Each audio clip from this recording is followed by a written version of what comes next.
ini melalui tingkat, ya. Jadi melalui mekanisme tingkat suku bunga tentunya. Karena dengan tingkat suku bunga itu bank itu akan mengelola uang, mengendalikan dana, mengalokasikan dana, dan otomatis juga bisa mendapatkan pendapatan ya dari alokasi dana yang dia salurkan dalam bentuk bunga kredit atau bunga pinjaman. Nah, ini sudah kita bahas di pertemuan-pertemuan awal itu, sehingga konteksnya ini sekarang adalah pemerintah ingin agar roda perekonomian itu bisa berkembang dengan baik melalui penempatan dana itu. Ini yang kita sebut dengan kebijakan moneter yang ekspansif, ya. Jadi kebijakan moneter itu ada dua sifat, ekspansif dan kontraktif. Kalau kontraktif berarti mengerem pertumbuhan ekonomi, yang mungkin karena terjadi inflasi tinggi, berasal krisis kemarin itu direm. Tapi sekarang ketika ekonominya lesu, maka harus digerojok dengan likuiditas keuangan yang memadai supaya ada kegiatan ekonomi ya dalam bentuk konsumsi, investasi, ya CIGXM kemarin itu. Nah, ketika ada alokasi dana yang banyak, maka tentunya bank nanti juga harus mampu untuk mengalokasikan dana itu kepada masyarakat. Namun yang terjadi adalah ini akan menjadi persaingan di antara bank itu. Karena bank-bank semuanya overliquid dan kemudian bank harus menyalurkan kepada para debitur atau para penghutang. Teorinya adalah tingkat bunga kredit berpengaruh negatif terhadap investasi. Kalau tingkat investasi akan turun, maka berdasarkan pada teori itu, rezim sekarang yang berlaku adalah rezim suku bunga rendah, ya kan? Kemarin sudah ditandai Bank Indonesia menurunkan bunga BI rate-nya, ya 7-day repo rate-nya itu sekarang pada level 4,75%. Otomatis BI rate-nya turun, ini juga akan mendorong bank-bank juga harus mengurangi tingkat suku bunganya. Ini sudah mulai, ya bunga bank deposito juga sudah turun, ya. Otomatis kalau suku bunga deposito turun, maka otomatis harapannya adalah tingkat bunga kredit juga akan turun. Ini yang kemarin kita sebut dengan penyesuaian atau adjustment atau time lag yang harus dilakukan bank untuk merespon perubahan kebijakan di pasar di dalam rangka untuk meningkatkan kinerja ekonomi keuangan dia itu. Jadi pada kondisi bank itu punya banyak dana, otomatis masing-masing bank akan bersaing, akan berebut pasar yang ada ini. Salah satunya dengan cara apa? Strategi juga menurunkan tingkat suku bunga. Nah, harapannya apa? Ketika suku bunga turun, ya nanti orang yang punya duit juga akan menarik dananya karena tingkat bunga turun. Maka harapannya orang yang punya duit dia bisa membelanjakan untuk kegiatan ekonomi. Pada saat yang sama, bagi orang yang mau berusaha, maka dia bisa meminjam dana. Kenapa? Karena bunganya turun. Ketika bunga turun, maka biaya operasional juga akan turun karena biaya bunga yang dia tanggung juga akan turun. Sehingga ketika ada penurunan tingkat bunga, kemudian kenaikan investasi, ini harapannya kan terjadi multiplier ekonomi. Sehingga ketika ada investasi, maka ada produksi, ada kesempatan kerja, ya kan? Ada pendapatan, daya beli, kemudian ekonomi akan terus berkembang. Ya, ketika ada daya beli, maka ada permintaan, ada permintaan, maka ada penawaran. Produsen akan merespon dengan produk-produk yang dihasilkannya itu. Nah, ini harapannya siklus seperti itu. Jadi ini akan seperti teori spiral ya, ada spiral multiplier begitu. Jadi perekonomian dibiarkan untuk terus berkembang melalui insentif moneter, harapannya ada spiral yang bisa menumbuhkan kegiatan ekonomi. Ada kesempatan kerja dan lain-lain. Nah, sekarang rezim suku bunga rendah ini bagaimana bank nanti itu bisa mengalokasikan kredit. Nah, berarti ini butuh investor yang mau berusaha. Satu sisi berarti investor harus membuat semacam project proposal untuk pengembangan usahanya dia itu. Di sisi lain, Anda sebagai pegawai bank harus mampu untuk menganalisis kredit dengan baik sehingga kredit yang Anda cairkan itu betul-betul bisa mendorong aktivitas ekonomi pelaku usaha dan juga bisa menyehatkan keuangan dari banknya itu.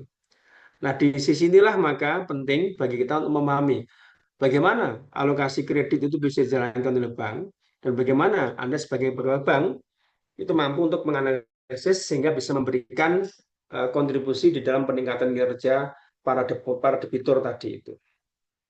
Dan inilah jalan yang nanti diajarkan, ya didalami lagi oleh praktisi kita untuk bisa mendorong bagaimana Anda bisa memahami konteks penyusunan proposal untuk alokasi kreditnya itu.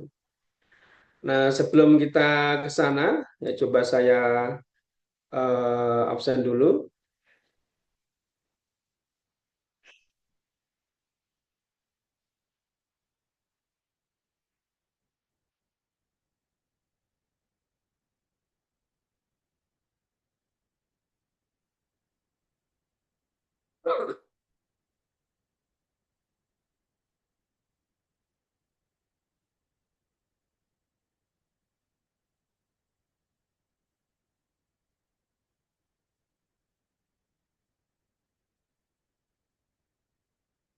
Ahmad Faisal Sidik,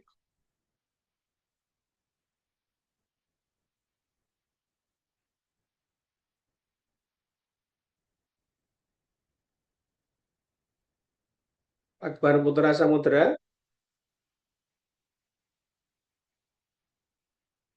ini yang tidak ada langsung saya apa ya, tidak ada ampun ini, Anda nggak boleh malas-malas ini. Kalau kalian serius, saya serius. Kalau kan tidak serius, saya ancam semua nanti. Aldila Air Sona ada? Hadir, Pak. Yang tidak hadir saya akan cut. Alia Sabita ada? Tidak ada.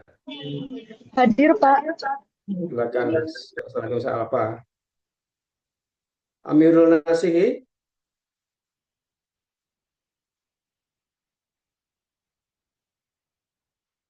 Anda kalau tidak serius, saya juga akan disiplin pada Anda ini. Mereka main-main ini saya. Anggun Fitria, Hadir, Pak.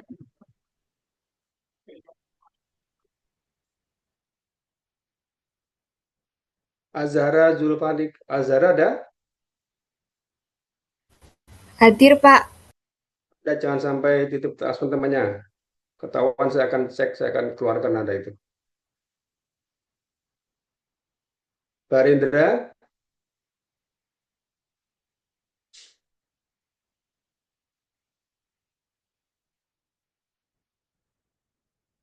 Brilian Siswa, Hadir, Prof.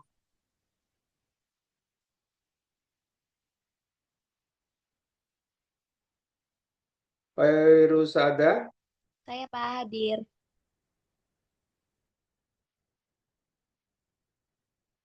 Dila Rizky, Hadir, Pak. Dia Amilatul Alaila, Hadir, Pak. Dian Fasika,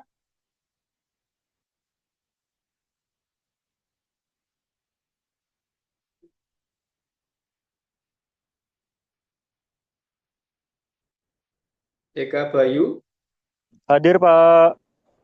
Eliana Indriani Wulandari, Hadir, Prof. Febriandana Akbar, Hadir, Prof. Ferry Susanti, Hadir, Prof. Vika Arifiana, Saya hadir, Prof. Gabila Jelita Sari,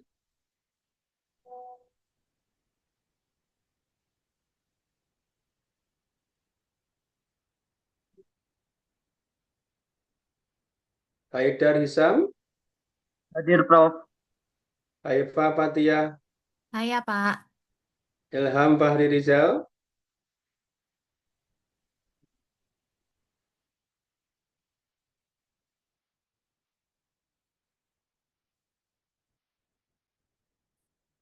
Irfan Surya, Hadir, Prof. Janes Tasya Oktavira, Hadir, Prof. Kinu Damara,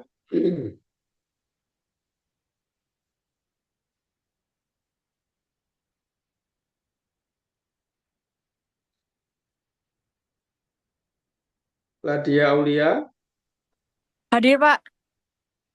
Muhammad Hamzah Fatoni, Hadir, Pak. Muhammad Reza Alisam, Hadir, Pak.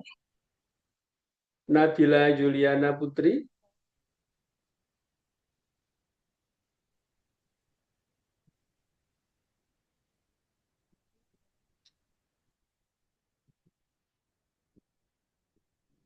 Naufal Haris, Hadir, Pak.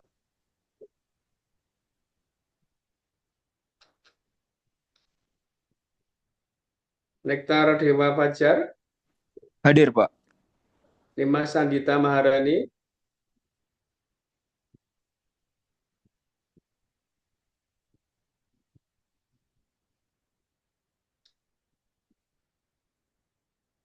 Novana Triano Pradana, Hadir, Prof. Nurul Istiqomah, Hadir, Pak. Raisa Rabani, Hadir, Prof. Rizka Purwitasari, Hadir, Pak. Fihari Zahanas, Hadir, Fihari Zahanas ada, hadir, Pak. Hadir. Jonathan Hendra, Hadir, Pak. Yovina Gia. Hadir, Prof. Oke, silakan Bu Sri untuk bisa memberikan materi terkait dengan kelanjutan materi yang kemarin. Silakan. Misi Pak, tadi novel Krabi belum disebut. Udah, nanti aja. Iya, terima kasih Pak. Permisi, Pak. Untuk Ananda Raditya juga tadi terlewat belum dipanggil. Silakan Bu Sri.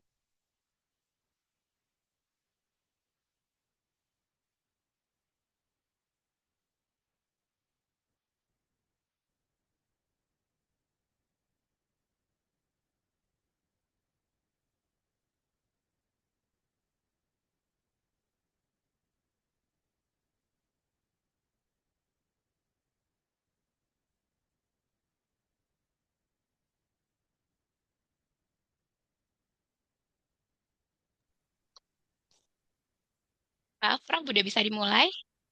Silakan. Oke, Silakan. ya. Baik, teman-teman. Terima kasih untuk kehadirannya pada hari ini. Mohon maaf tadi ada sesuatu. Jadi ini saya izin review kembali ya, review kembali untuk materi yang kemarin.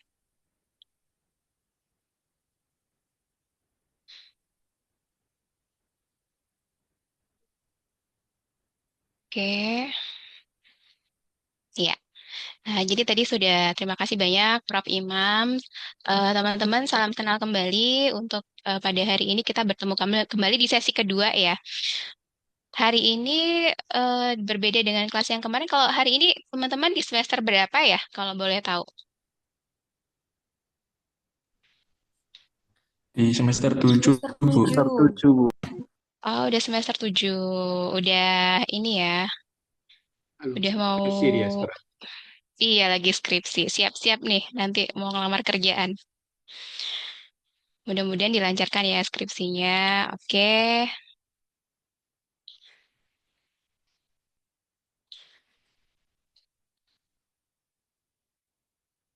Nah, ini kemarin tadi juga Prof sudah sampaikan untuk peran dari bank itu salah satunya adalah sebagai fungsinya adalah sebagai intermediari ya antara pihak yang membutuhkan dana, pihak yang memiliki kelebihan dana dengan pihak yang membutuhkan dana. Dalam hal ini apa konsepnya adalah antara kalau dalam perbankan itu istilahnya adalah si pemilik dana yang ditaruh di dalam bank sehingga oleh pihak bank dana itu akan dikelola kembali untuk menjadi aset yang produktif. Nah, salah satu aset yang produktif di dalam neraca perbankan itu adalah kredit. Nah, dalam hal ini untuk kredit yang kita bahas yaitu kredit mikro. Jika di pertemuan sebelumnya itu kita punya dua point of view, baik dari sisi pihak yang aplikan dan juga dari sisi pihak perbankannya sendiri karena memang untuk pelakunya di sini pihak yang terkait di dalam aktivitas pemberian kredit itu syaratnya itu kan berarti harusnya ada yang memohon dan juga ada yang memproses permohonan tersebut yaitu dalam hal ini karena memang kreditnya adalah kredit sektor mikro sebelumnya kita juga udah saya infokan kembali kemarin ya saya infokan kemarin di pertemuan sebelumnya bahwa untuk kredit mikro itu ada karakteristiknya. Jadi baik dari sisi aset maupun dari sisi kepemilikan modal.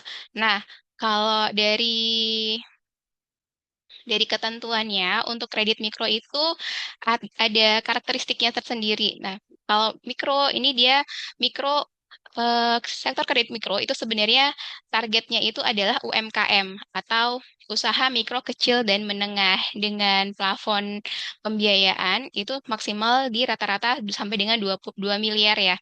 Nah, kalau sudah di atas 2 miliar itu nanti dia masuknya ke dalam sektor small medium enterprise atau corporate. Kemudian selanjutnya untuk karakteristik lainnya dari sisi jangka waktu kreditnya juga dia menengah ya, jadi tidak lebih dari 5 tahun.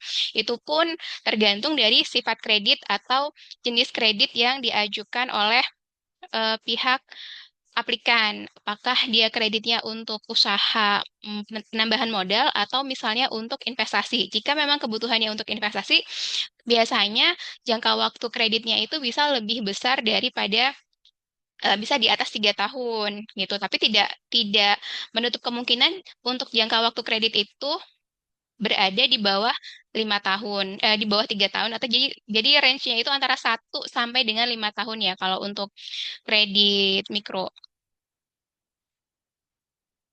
Nah, kemudian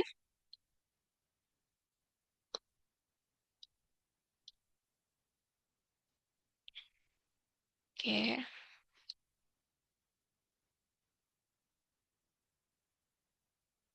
Ada syarat-syarat umum ya yang harus dipenuhi oleh seorang atau aplikan dalam hal ini adalah pelaku UMKM, pelaku usaha mikro, kecil, dan menengah. Nah, secara umum ini ada syarat-syaratnya seperti ini. Kemudian jelas ya dia itu kewarganegaraannya adalah Indonesia apabila dia jadi ada ketentuan apabila dia bukan warga negara Indonesia, ada ketentuan secara internal di negara kita, apakah misalnya dia harus memiliki kitas atau misalnya dia harus sudah menikah dengan orang Indonesia. Jadi memang nanti akan ditunjukkan dengan identitas-identitas tertentu yang disyaratkan atau bisa diakui atau diterima atau diaksep oleh pihak bank. Kemudian ada batasan usianya juga, kemudian nah, ada penilaian dari pihak bank itu penilaian yang utama, ini kembali lagi ke prinsip pemberian kredit, yaitu karakter, collectibility, karakter, kemudian capacity, condition of economy, kemudian ada 5 ya itu. Nah, ini yang utama itu adalah prinsipnya karakter. Nah, di sini karakter ini bisa dilihat dari berbagai media. Nah, ini bagaimana dari pihak aplikan itu sebaiknya memperlihatkan jika memang ingin mengajukan kredit kepada satu bank, maka sebaiknya menunjukkan karakter yang pertama itu terbuka, kemudian diusahakan apabila memang sudah punya, biasanya nih kalau dari pihak bank, pertama kali mereka lihat dari historical kreditnya. Historical kredit ini nanti akan dilihat di laporan OJK. Kalau dulu itu laporannya IDBI, laporannya BI ya. Nah, kemudian sejak tahun berapa pastinya saya lupa. Nah, itu tuh dia sejak adanya OJK ya. Nah, itu untuk pelaporan historical kredit nasabah atau debitur itu dilakukan melalui OJK. Nah, di situ nanti akan terlihat historical kreditnya minimal selama 2 tahun. Biasanya bank itu melihat selama 2 tahun ada historical kolektibilitas lancar atau tidak. Kemudian apakah ada historical macet, kemudian apakah ada catatan-catatan dari pihak bank. Biasanya tuh semuanya nanti akan kelihatan di sana. Jadi kalau misalnya sudah punya fasilitas kredit, diusahakan untuk disiplin dengan fasilitas yang sudah dimiliki sekarang untuk pemenuhan kewajiban. Kemudian kewajiban ini ada bunga, ada pokok, kemudian juga ada kewajiban administrasi lainnya yang dipersyaratkan oleh pihak bank, seperti itu. Nah, untuk karakter ini juga bisa diperlihatkan dengan keterbukaan dari pihak aplikan dalam menyampaikan data-data kepada pihak bank. Terutama ini tentunya lebih spesifiknya itu adalah kepada data-data yang terkait dengan aktivitas usaha yang dibutuhkan oleh pihak bank, seperti ya legalitas usaha, legalitas pendirian, kemudian juga pelaporan kondisi keuangan atau kinerja keuangan. Nah, ini kemudian terkait juga dengan aktivitas usaha, yaitu misalnya stakeholder. Nah, ini stakeholdernya siapa? Biasanya tuh nanti akan dimintakan juga contact person, karena dari pihak bank itu punya kewajiban untuk melakukan verifikasi atau thread checking ya, namanya thread checking. Jadi, pihak bank akan melakukan kontak atau interview kepada pihak-pihak stakeholder yang terkait dengan aktivitas usaha dari si aplikan ini, baik itu supplier, buyer, misalnya juga ada distributor atau vendor. Nah, itu nanti akan dilakukan verifikasi apakah benar dan apakah benar memiliki hubungan dengan perusahaan ini. Kemudian nanti juga akan dipertanyakan bagaimana. Nah, ini nanti ada pertanyaan terkait dengan karakter si aplikan juga. Selama berhubungan dengan si pengusaha ini, apakah beliau memiliki karakter yang baik dalam hal pemenuhan kewajiban-kewajiban yang terkait dengan hubungan antara si pengusaha dengan si stakeholder yang dihubungi oleh pihak bank tadi. Nah, itu salah satunya juga salah satu cara dari pihak bank untuk melakukan pengecekan karakter ya. Seperti itu. Kemudian ada informasi usaha yang akan dibiayai. Nah, dalam hal ini bisa dalam bentuk profil usaha, kemudian juga pola usahanya seperti apa, kemudian teknis produksinya seperti apa, dan siapa yang menjalankan aktivitas usaha tersebut. Misalnya kalau dia perusahaan, berarti kan ada manajemennya ya, apakah ada suksesi manajemen di dalam perusahaan tersebut. Karena ini nanti akan terkait dengan stabilitas perusahaan dan usahanya itu sendiri. Selanjutnya, nah ini tadi bank checking ini salah satunya ya ini slik OJK ya. Laporan informasi IDEP itu adalah informasi debitur slik OJK. Nah, ini aktivitas keuangan disajikan sesuai dengan kondisi keuangan dari perusahaan kita. Kemudian keterbukaan calon debitur ini tadi sudah saya sampaikan terkait juga dengan karakter ya. Nah, dokumen-dokumen yang dipersyaratkan nanti dilampirkan karena nanti kita akan membahas proposal. Jadi di dalam proposal kredit itu sebenarnya disampaikan informasi-informasi yang terkait dengan aktivitas usaha yang akan dibiayai. Tetapi memang mungkin ya, bukan mungkin, memang ada informasi-informasi yang sifatnya ofisial yang tidak bisa disampaikan secara direct di dalam proposal tersebut. Misalnya KTP ya, KTP.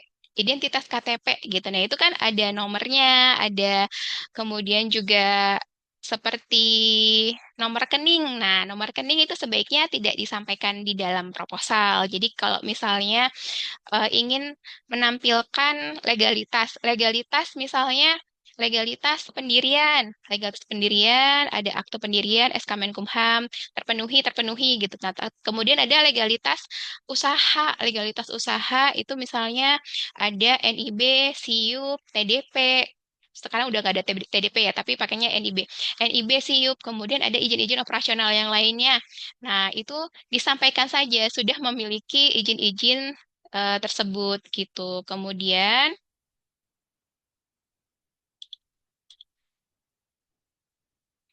sebentar ya. Nah, kemudian nanti apabila kredit kita ini sudah pasti akan diproses oleh pihak bank, itu dokumen-dokumen legal tersebut bisa kita lampirkan kepada pihak bank. Karena memang nanti kan di proposal ini kita tujuannya adalah presenting informasi-informasi terkait aktivitas usaha kita dan juga kebutuhan dari aktivitas usaha kita kepada pihak investor gitu. Investor dalam hal ini karena kita berbicara tentang fasilitas kredit mikro berarti kan pihak bank ya. Nah, tapi tidak menutup kemungkinan juga investor itu nanti akan berasal dari pihak non-bank gitu. Mungkin ada institusi pembiayaan lainnya. Nah, itu nanti jangan sampai data-data official itu tersebar di mana-mana. Jadi diinfokan saja bahwa sudah didukung oleh sudah memenuhi izin operasional berupa SIUP, NIB, dan juga izin-izin operasional yang dipersyaratkan oleh pihak perizinan terkait. Kemudian informasi rekening nanti disampaikan saja bahwa untuk metode pembayaran atau transaksi menggunakan bank mana seperti itu. Jadi misalnya Bank Mandiri atau Bank BCA. Nah, itu nanti untuk nomor rekening disampaikan saja dalam bentuk aktivitas rekening koran yang biasanya nanti akan disampaikan apabila si pihak bank sudah akan mulai melakukan analisa kredit atau proses collecting data ya. Nah, itu. Jadi pada saat tahap kita presenting kepada pihak bank, itu sebaiknya data-data yang dibutuhkan saja yang disampaikan. Untuk data-data yang lebih detail atau official itu tetap di-keep. Kemudian, dan terkait dokumen ini juga nanti dipastikan termasuk nih di dalamnya ini kan ada identitas pemilik, identitas perusahaan, legalitas pendirian ya, dan juga legalitas usaha, informasi-informasi keuangan. Nah, ini kan memang semuanya tadi saya informasikan bahwa ini adalah data-data yang official yang dimiliki oleh pihak perusahaan. Nah, pada saat penyampaian ke bank itu juga ada prosedurnya. Ada prosedurnya yaitu dengan menyampaikan, jadi ada serah terima, ada dokumen serah terima berkas, disampaikan nanti ada BAST-nya ya, BAST dengan melampirkan dokumen-dokumen apa saja yang dilampirkan di dalam dokumen serah terima tersebut.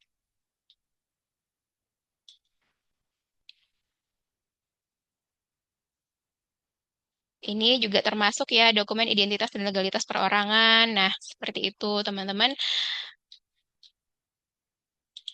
Tadi saya juga udah sempat baca ya. Nah, ini ada dokumen agunan. Nah, ini nggak apa-apa nih kalau misalnya di dalam proposal kredit, karena memang kan kalau untuk pembiayaan itu membutuhkan agunan. Biasanya bank itu pasti akan mencaratkan untuk menyampaikan agunan dalam bentuk apa? Misalnya dalam bentuk deposito, misalnya atau dalam bentuk tanah atau bangunan, atau misalnya tanah saja, atau bisa juga dalam bentuk kendaraan. Nah, itu disampaikan.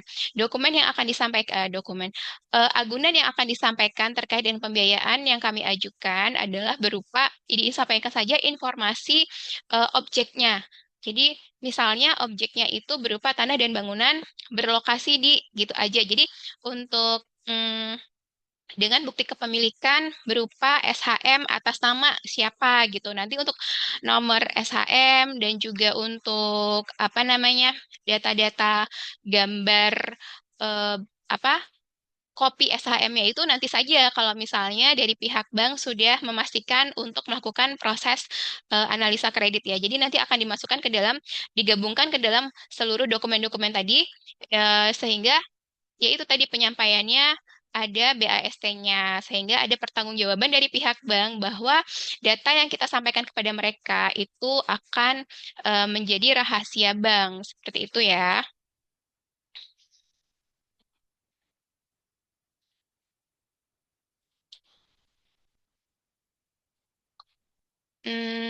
Saya rasa itu saja review dari saya terkait dengan materi yang kemarin. Nah, hari ini karena memang kita sesinya adalah sesi evaluasi tugas dan kemarin teman-teman juga sudah menyampaikan tugasnya ya. Saya cek juga udah terima kasih banget. Ini tugas-tugasnya juga sudah cukup banyak yang menyampaikan. Saya juga sudah sempat buka-buka beberapa em, bagus-bagus ya. Nah, ini saya mau tawarkan dulu kepada teman-teman semua. Jadi di sesi ini nanti eh, teknisnya adalah teman-teman presentasi untuk tugasnya. Kemudian nanti apabila ada dari teman-teman lainnya, audiens, teman-teman yang mendengarkan itu ada pertanyaan, nanti akan ada sesi diskusi dan juga termasuk dengan saya dan juga Prof. Imam juga nanti akan ada sesi diskusinya. Nah, ini saya tawarkan dulu kepada teman-teman yang ada di dalam meeting Zoom, room meeting ini, apakah siapa yang mau presentasi terlebih dahulu gitu. Jadi nanti sebelum kalau misalnya nggak ada yang relawan untuk mengajukan diri untuk presentasi terlebih dahulu, ya nanti saya yang pilihkan gitu. Jadi gambling ya nanti. Oke, silakan.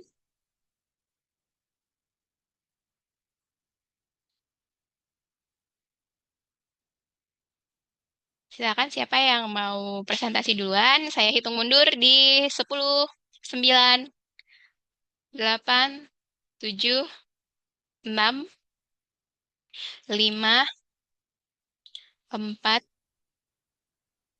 3, 2, 1.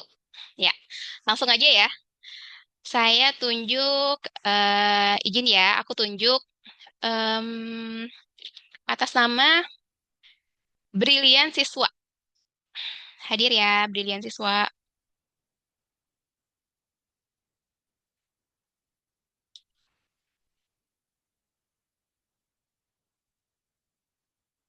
Brilian siswa, Mas atau Mbak?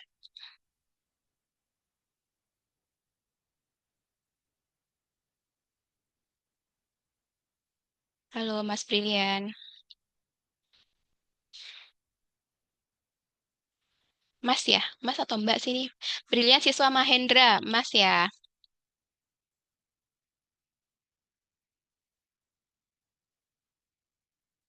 Oke, nggak ada respon. Selanjutnya dengan Azahra Zulfani Kandra.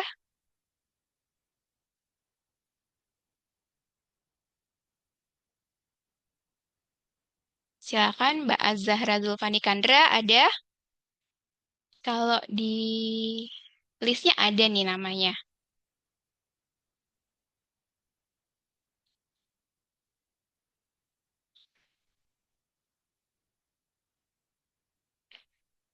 Oke. Dengan Vika Arifiana.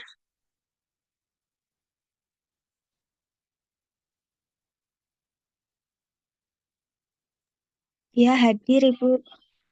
Iya, Mbak Vika. Mbak Vika bisa share tugasnya. Mohon maaf sebelumnya Ibu, apa saya boleh berganti ke laptop? Ya, sebelumnya saya mau menggunakan HP Boleh. ini. Oh iya, boleh. Baik, terima kasih Ibu.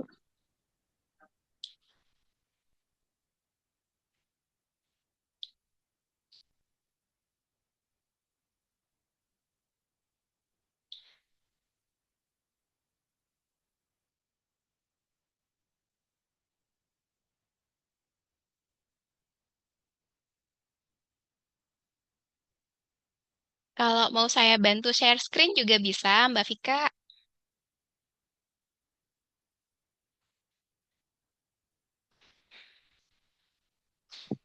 Baik, mungkin jika bisa mohon bantuannya Ibu, mohon maaf sebelumnya.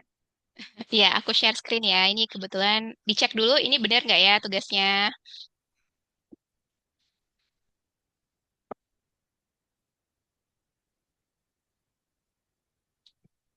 Atas nama Litera Bookstore ya. Ya, benar Ibu. Ya, nah ini udah kelihatan? Ya, sudah. Ya, silakan Mbak Vika. Baik, terima kasih atas waktunya Ibu. Sebelumnya ini untuk proposal pembiayaan saya, itu untuk identitas usahanya, saya usaha toko buku Ibu, Litera Bookstore. Ini Jadi di bidang usaha perdagangan. usahanya real apa ini Mbak? Apa planning? Belum, masih planning. Ya, Ya, oke, terus. ya untuk bidang usahanya perdagangan buku atau literatur, alat tulis.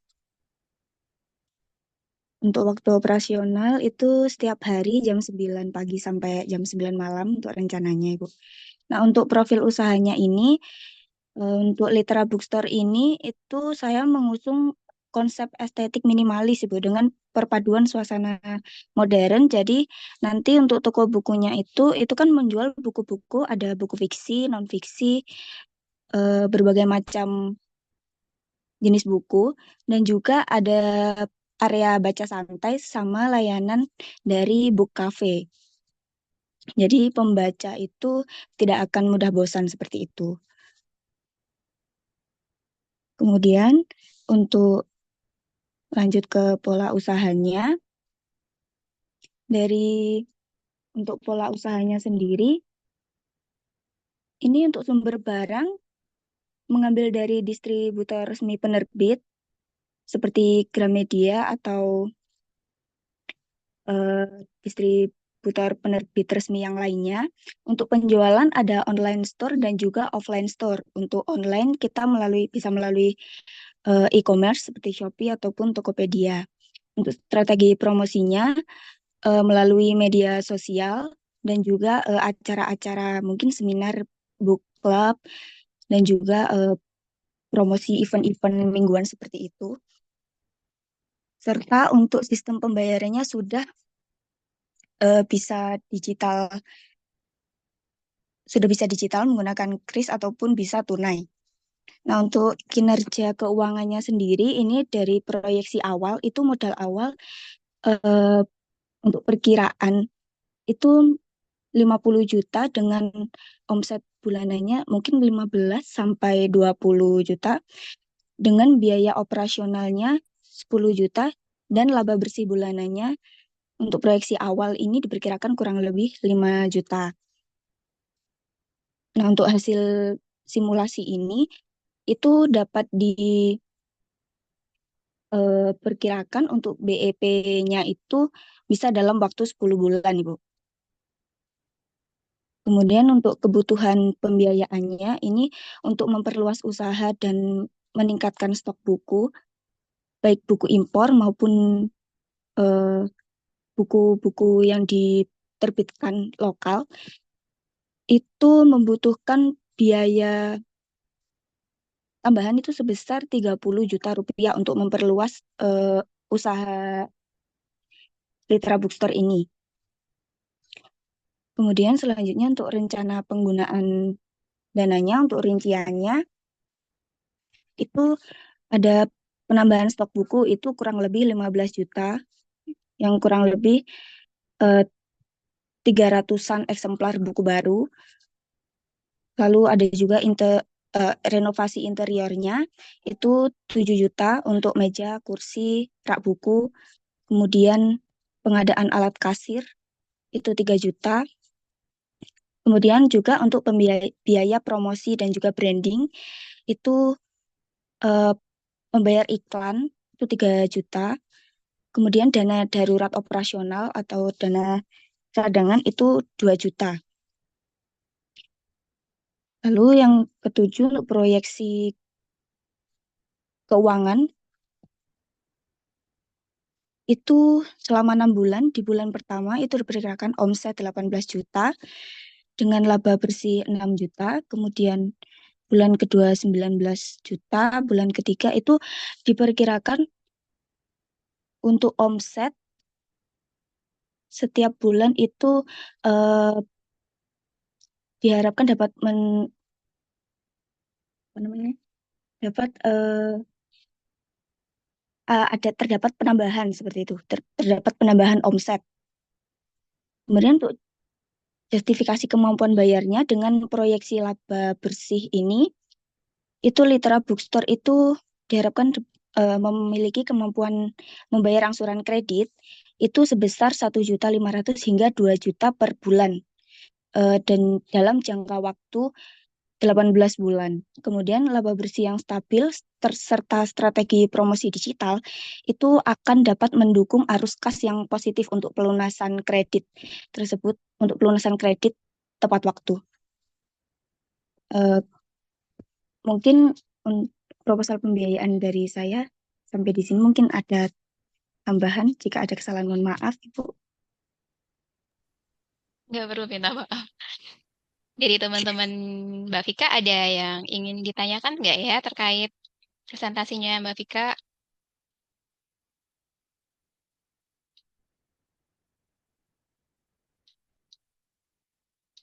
Pada kalem ya. Oke, ini mohon izin ya Prof, saya langsung saja. Mbak Vika, ini proposalnya ini berarti usahanya Ya, ini udah silakan. kita ya kita asumsikan sudah berjalan ya Mbak usahanya Litra Bookstore-nya. Iya, Bu, diasumsikan sudah berjalan baru. Sudah berjalan. Oke. Nah, ini kita mulai dari awal. Dari awal ada identitas usaha. Identitas usaha. Eh, jadi untuk proposal pembiayaan itu karena memang kita tujuannya itu kalau ini kalau ini hanya kepada pihak bank saja dan untuk sektor kredit mikro saja dari pihak bank itu sebenarnya kemarin juga kita udah apa di kelas sebelumnya ini yang kemarin dengan teman-teman di kelas yang satunya itu juga kita kemarin ada pembahasan bahwa sebenarnya nggak ada standar baku ya, nggak ada standar baku untuk pengajuan proposal pembiayaan usaha kepada pihak bank itu seperti apa gitu. Nah, cuma memang ada konten-konten atau isi di dalam proposal itu yang sebaiknya disampaikan secara baik dan informatif seperti itu.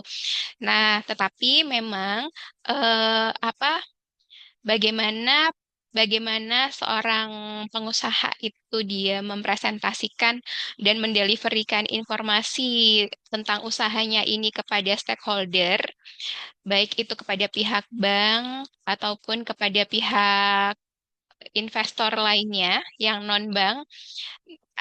Ini juga nanti bisa jadi juga kepada calon partner ya, calon partner bisnis gitu. Nah, itu juga menentukan tingkat keberhasilan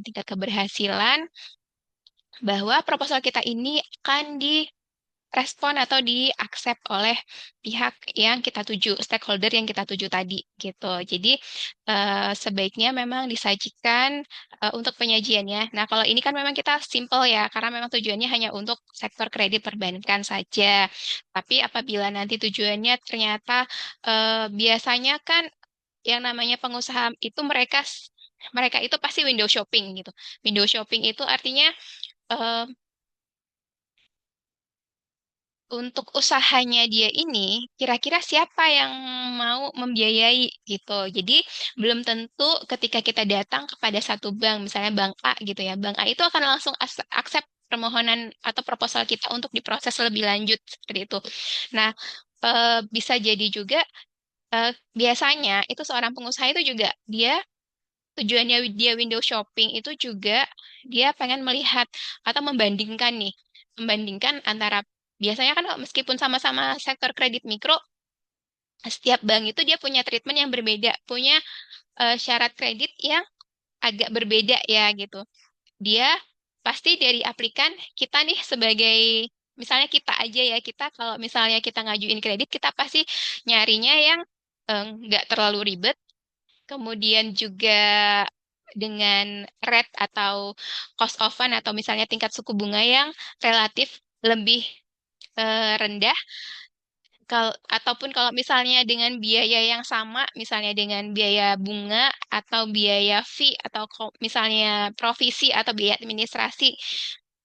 Biasanya kan rata-rata ya, itu kalau biaya provisi, administrasi, kemudian juga biaya notaris. Nah, itu biasanya kan kita tuh pengen ngebandingin ya, kita harus membandingkan tuh mana yang dengan tingkat tingkat biaya yang in case misalnya sama, tetapi effortnya nggak terlalu besar gitu. Effortnya lebih lebih kecil dibandingkan dengan bank yang dengan bunga yang sama atau dengan cost of fund yang sama, dengan biaya yang dikeluarkan yang sama, tetapi dia ada syarat-syarat lainnya yang agak memberatkan gitu.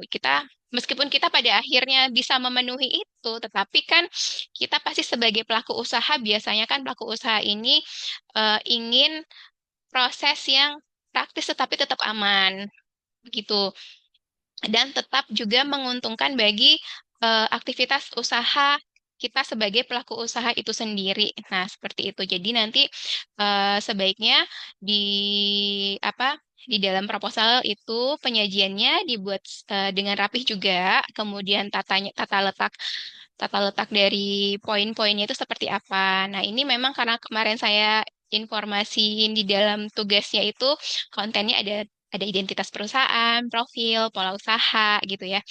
Kemudian juga kinerja keuangan dan proyeksi keuangan. Nah, ini udah udah tercakup ya di dalam satu proposal ini sebenarnya gitu. Tapi nanti teman-teman kalau misalnya teman-teman sebagai pelaku usaha yang real, teman-teman boleh eh, memiliki effort yang lebih untuk menyajikan proposal pembiayaan yang lebih baik lagi seperti itu. Nah, ini untuk level teman-teman sebagai calon calon entrepreneur, calon calon pelaku usaha atau calon bisnismen dan bisniswati. Nah, ini tuh udah sangat bagus sih sebenarnya. Nah, saya mohon izin, ini di identitas usaha tadi cuma sedikit sih catatannya ya. Di identitas usaha ini biasanya kan kita menyajikan informasi-informasi sama halnya karena kita memang menganggap pihak bank itu juga sebagai stakeholder, kita juga ada misi dia untuk tertarik dengan dengan bisnis kita nih gitu. Wah, menarik nih bisnisnya gitu ya. Meskipun dia hanya sebagai dia sebagai apa statusnya sebagai pemberi pembiayaan gitu atau sebagai credit officer gitu. Nah, tetapi kan kita pengen dia tertarik dengan usaha kita sehingga dia ingin membiayai usaha kita. Nah, ini di identitas usaha ada nama, kemudian juga, nah ini udah ada bidang usaha juga udah bagus ya. Lokasi, lokasi kalau misalnya mau disebutkan lokasi usahanya secara spesifik dalam bentuk store atau misalnya dalam bentuk kantor, showroom atau apa begitu juga bisa ya. Jadi eh, informasinya jelas, lokasi usahanya berupa apa.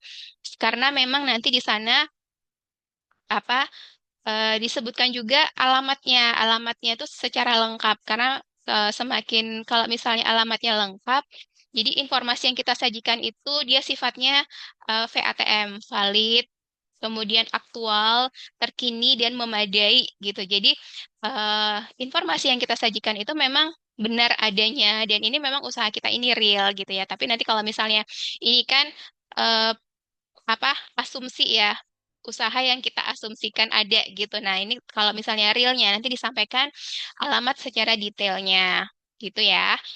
Kemudian jenis lokasi usaha juga disampaikan ada kantor atau misalnya dalam bentuk showroom atau misalnya dalam bentuk toko gitu. Atau misalnya dia dalam bentuk kafe yang bundling sama perpustakaan itu juga bisa. Itu. Dan diinformasikan juga nanti untuk terkait lokasi usaha ini. Nah, ini nanti di bagian pola usaha ini juga ditampilkan nih ada informasi apakah lokasi usaha ini dia itu milik sendiri atau enggak gitu. Kalau untuk apa tujuannya mengajukan kredit itu material ya, material apa sih namanya? Penting gitu untuk disampaikan karena memang menunjukkan kapabilitas atau kapasitas dari kita sebagai aplikan, apakah kita punya aset atau enggak gitu. Karena memang untuk salah satu justifikasi pihak bank itu memberikan pembiayaan kepada kita adalah kemampuan membayar. Kemampuan membayar itu tidak hanya dilihat dari sisi eh, rasio keuangan, tetapi juga dilihat dari sisi aset, baik itu likuiditasnya ataupun dalam sisi aset tetapnya gitu ya. Nanti karena kalau dari sisi aset tetap ini kan bisa dilihat potensi agunan yang bisa diikat nanti itu seperti apa. Begitu. Nah, selanjutnya ini ada nama pemilik, kemudian ada kontaknya juga. Boleh kalau misalnya ada informasi media sosial seperti web, kemudian juga em, apa Instagram gitu juga bisa. Nah, ini kontak kalau misalnya dia dalam bentuk WhatsApp karena sekarang kan biasanya sudah generalnya itu udah commonnya itu dalam bentuk WhatsApp ya. Bahkan telepon pun kita call-nya eh, saya pribadi sih call itu saya lebih prefer kalau misalnya ada yang call dalam bentuk dalam WhatsApp call saya baru respon gitu. Itu boleh nanti ditampilkan jika ada media sosialnya karena dengan apa itu menunjukkan bahwa eh, kita ini bisnisnya ini sudah dikenal, kemudian juga gampang diakses. Yang namanya bisnis kan memang kita punya media promosi ya, media promosi. Nah, apakah media promosi kita itu berjalan? Kalau misalnya nggak berjalan, berarti kan potensi bisnis kita ini dikenal atau enggak kan kecil gitu. Jadi dari pihak bank juga ingin melihat apakah memang apa itu juga salah satu media verifikasi dari pihak bank ya untuk dicek apakah memang usahanya ini benar ada gitu selain pengecekan di lokasi usaha. Selanjutnya untuk profil usaha. Nah, profil usaha karena memang tadi kita asumsikan Mbak Vika asumsikan bahwa ini usahanya adalah usaha yang sudah berjalan. Boleh sebaiknya disampaikan di dalam profil usaha ini bahwa Litera Bookstore merupakan toko buku yang mengusung konsep bla bla bla bla bla dan sudah berdiri sejak tahun berapa gitu. Jadi ada informasi usaha ini sudah berjalan selama berapa lama. Apakah misalnya dalam kurun waktu 1 tahun, 2 tahun gitu. Karena memang nanti itu ada penilaiannya juga. Dalam kurun 2 tahun itu prestasi apa saja. Minimal ya prestasinya itu dalam bentuk laporan keuangan ya atau kinerja keuangan dalam bentuk penjualan atau misalnya tadi kepemilikan aset juga bisa gitu. Seperti itu. Informasi owner karena sudah diinfokan di sini juga boleh kalau misalnya disampaikan lagi di sini nggak apa-apa. Berdiri sejak tahun 2019 misalnya oleh Ibu Vika. Kemudian juga jika saat ini Ibu Vika itu dalam menjalankan usahanya itu dibantu oleh siapa, itu diinformasikan juga. Dan diinformasikan juga success story-nya. Dari sejak dia berdiri sampai dengan saat ini, itu usaha kita ini sudah punya apa aja gitu. Jadi misalnya awalnya pertama kali misalnya dalam bentuk mini bookstore gitu ya. Kemudian seiring berjalannya waktu dari tahun 2019 sampai dengan saat ini tahun 2026, Litera Bookstore ini sudah berkembang pesat menjadi sebuah toko toko buku yang lebih besar. Misalnya tadi mini bookstore di lokasi mana, kemudian atau misalnya statusnya masih sewa. Nah, sekarang bookstore-nya sudah milik sendiri, kemudian juga luasnya lebih lebih luas lagi gitu, berapa meter persegi, di lokasinya di mana gitu. Seperti itu. Kemudian bisa juga disampaikan success story dalam bentuk lainnya, misalnya ya tadi supplier. Awalnya hanya ada beberapa supplier, ada kerjasama dengan satu supplier saja. Kemudian setelah sekian tahun, karena memang ini toko bukunya sudah semakin berkembang, kerjasama dan juga baik itu untuk supply bahan baku, dalam hal ini buku ya, dan juga untuk distribusi itu juga semakin bertambah stakeholdernya gitu. Itu bisa disampaikan. Jadi nggak perlu malu-malu untuk menyampaikan success story-nya usaha kita di dalam proposal kita ini. Yang penting itu apa adanya gitu, real. Jadi bukan success story yang memang dibuat-buat itu enggak gitu. Karena nanti dari pihak bank itu pasti akan melakukan pengecekan. Benar nggak sih dia ini berkembang pesatnya seperti itu sesuai dengan yang diinformasikan gitu. Tapi kalau ya itu salah satunya tadi dengan track checking kepada stakeholder, baik itu kepada supplier, kepada buyer, nah itu juga bisa seperti itu. Jadi dipastikan informasi yang kita kita tampilkan di dalam eh, proposal itu hal-hal yang positif, tetapi dalam batas yang wajar. Memang sesuai dengan kondisi real yang ada di dalam bisnis kita. Seperti itu. Selanjutnya, di sini ada pola usaha. Pola usaha. Nah, tadi di awal saya ada satu ya lokasi usaha, diinformasikan di sini di pola usaha ini lokasi usaha. Kemudian lokasi usaha ini statusnya apakah sewa atau apakah milik sendiri gitu. Itu penting disajikan. Kemudian misalnya apakah dia punya cabang atau enggak. Nah, itu diinformasikan cabangnya ada berapa, lokasinya di mana.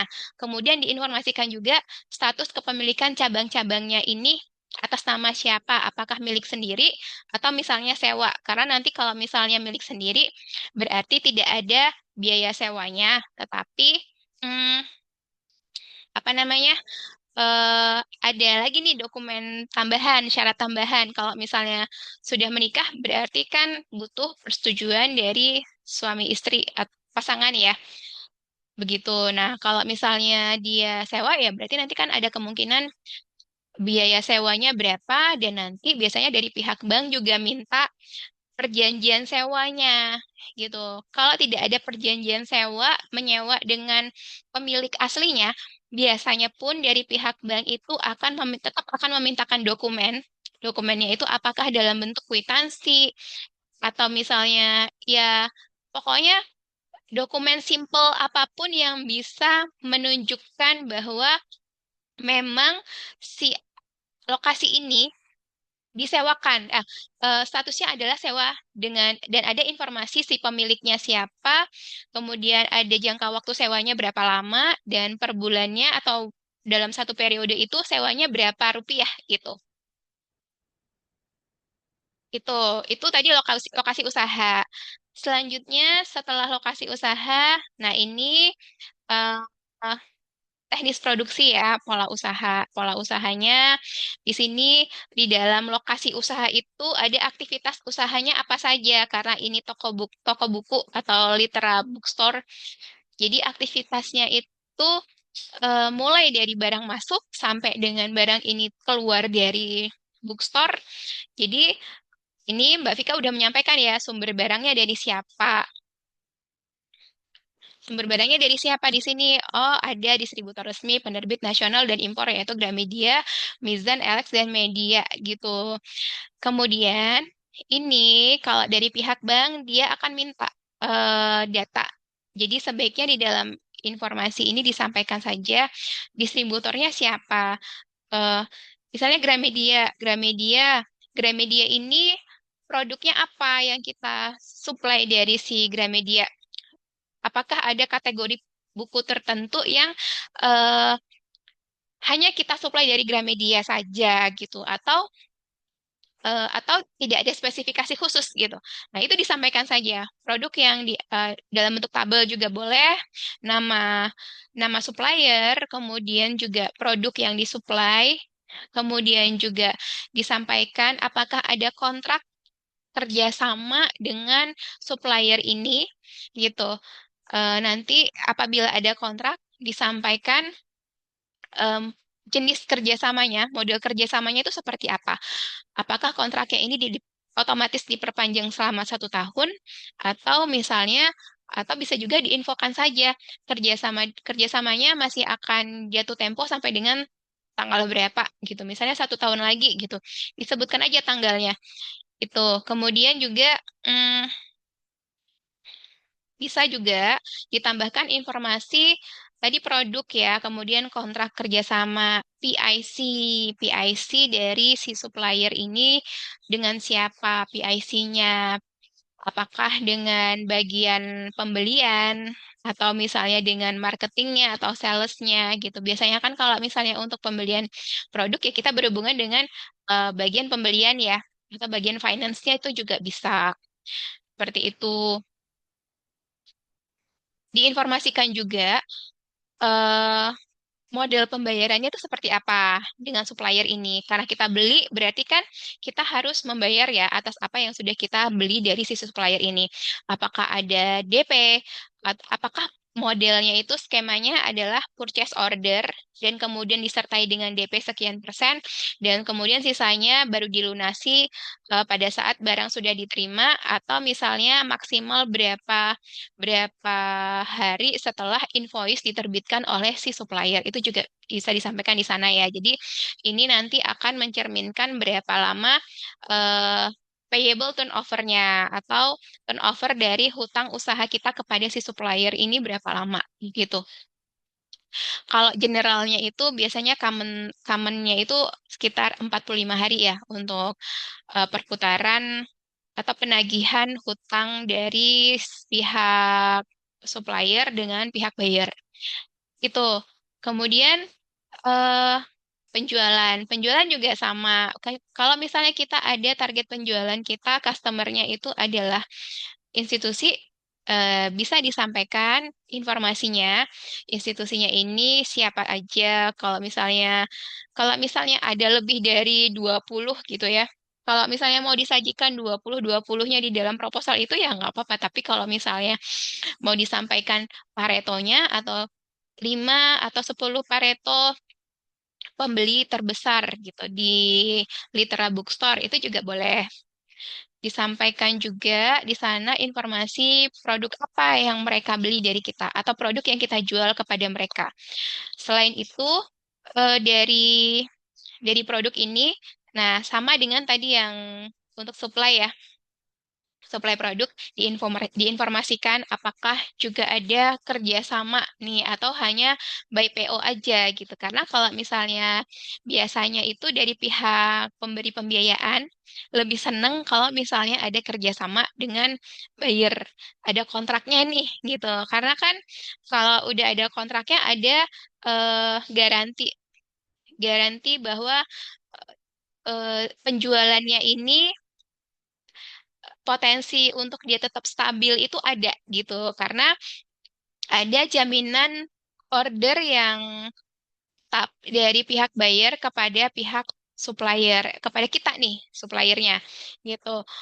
Kemudian juga diinformasikan tadi juga skema pembayarannya seperti apa, apakah ada PO, ada purchase order, skema pembelian ya, skema pembelian apakah ada PO atau langsung apa tidak perlu PO, bayar di depan atau by cash gitu ya, cash di depan 100% atau by DP itu juga bisa. Sehingga kalau misalnya dia by DP, pelunasannya kan di belakang. Jadi nanti ada piutang turnover-nya ya, atau receivable turnover. Kemudian diinformasikan juga di dalam informasi penjualan ini eh apa namanya? Dengan si buyer ini kalau misalnya dia institusi dan dia juga ada kontrak itu sudah sejak berapa lama berhubungannya dengan si buyer ini gitu. Itu menunjukkan kredibilitas kita sebagai kalau dalam hal ini adalah bookstore ya dalam aktivitas bisnis kita di mata stakeholder. Jadi kalau misalnya semakin lama stakeholder berhubungan dengan kita berarti kan dia trust ya kepada kita. Dia senang mengambil barang dari kita gitu. Ini offline store. Offline store, nah tadi terkait dengan lokasi ya. Offline store ini ada di mana aja. Kalau misalnya ada cabang ya disampaikan lokasinya, titiknya di mana aja. Kemudian, nah di dalam aktivitas, ini kan masih terkait dengan aktivitas produksi ya. Aktivitas produksi. Tadi udah ada sumber barang, kemudian barang yang kita dapatkan kita jual. Nah, di dalam aktivitas produksi itu selain barang, kita butuh apa lagi nih? Nah, komponennya apa aja nih? Gitu. Komponennya selain produk itu adalah sumber daya. Gitu. Sumber daya ini bisa dalam bentuk sumber daya manusia, kemudian juga bisa dalam bentuk peralatan atau perlengkapan yang kita gunakan di dalam aktivitas produksi kita tersebut. Kalau misalnya dalam hal ini dia toko buku, berarti mungkin apa dalam pola usaha itu, kontribusi dari sumber daya manusia ini akan lebih besar dibandingkan dengan peralatan ya. Meskipun tetap ada peralatannya, tetapi peralatan ini dia sifatnya adalah tidak terlalu dominan gitu.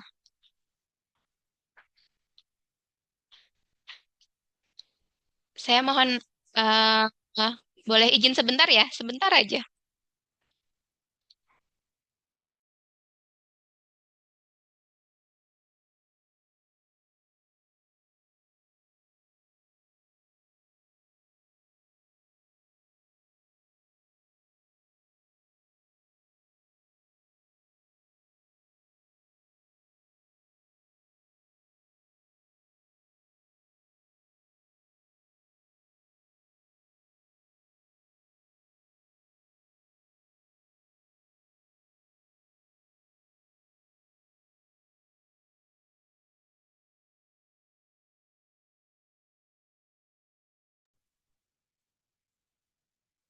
Oke, saya lanjutkan lagi. Tadi udah ada informasi sumber daya. Nah, itu disampaikan. Kalau misalnya dalam bentuk sumber daya manusia, diinformasikan di toko ini Mbak Vika itu sudah punya berapa karyawan gitu. Tadi udah ada ya di kalau nggak salah di depan ya informasi karyawannya.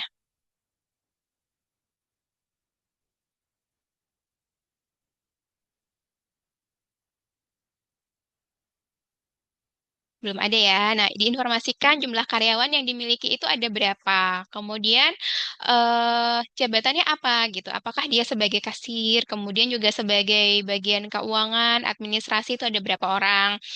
Nah, ini juga ada media sosial dalam strategi promosinya. Nah, berarti kan ada juga staff yang pegang media media sosial ya.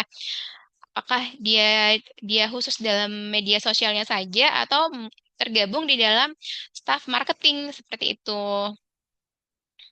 Oke.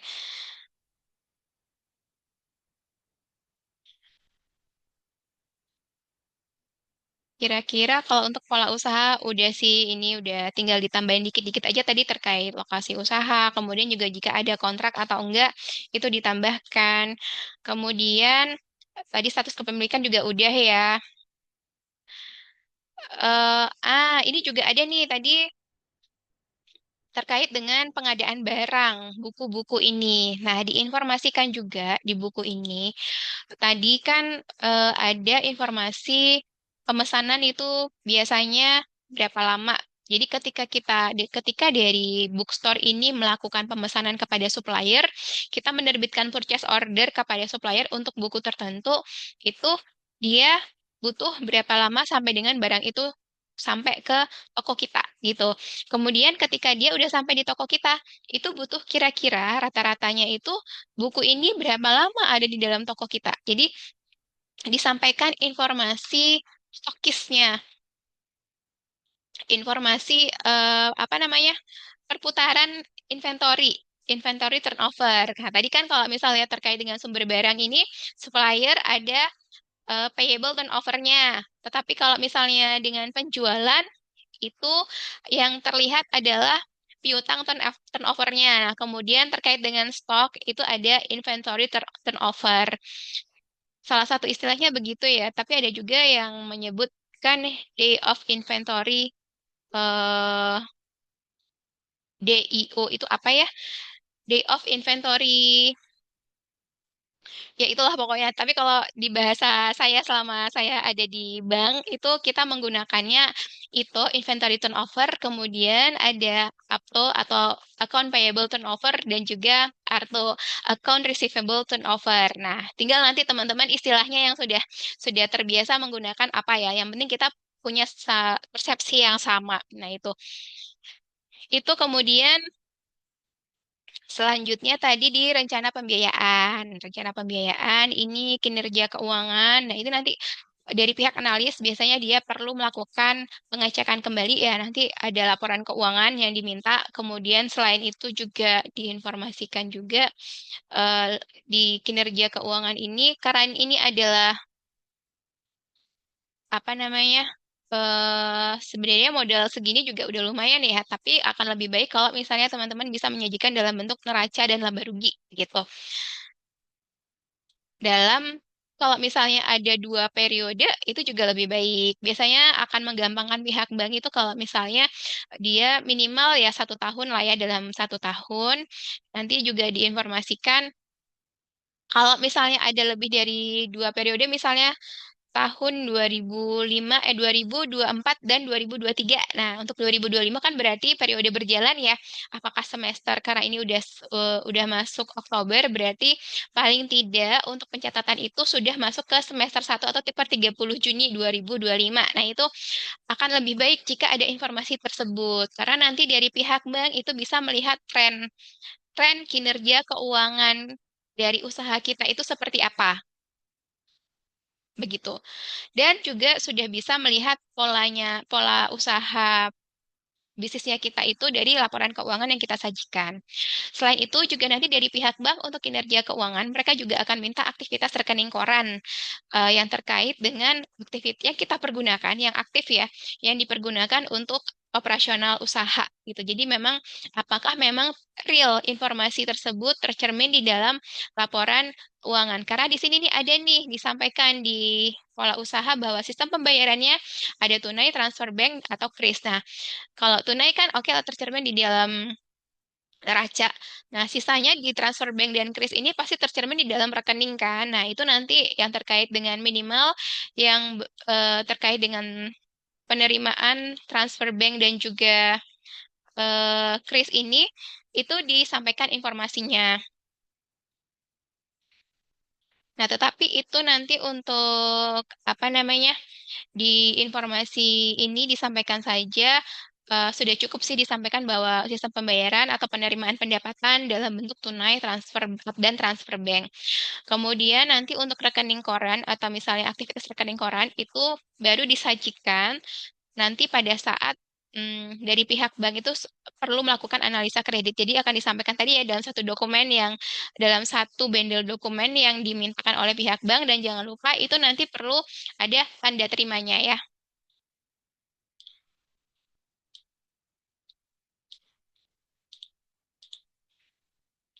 Oke,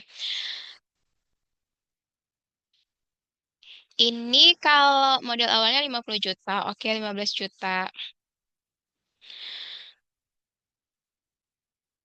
Nah, ini ada kebutuhan pembiayaan. Kebutuhan pembiayaan ini untuk memperluas usaha dan meningkatkan stok buku impor. Nah, karena ada kata-kata memperluas usaha, biasanya memperluas usaha itu identik dengan penambahan kapasitas.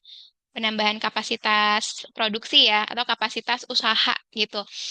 Nah, ini juga ada meningkatkan stok buku impor gitu. Berarti eh, nanti itu akan ada pertanyaan lebih lanjut dari pihak bank.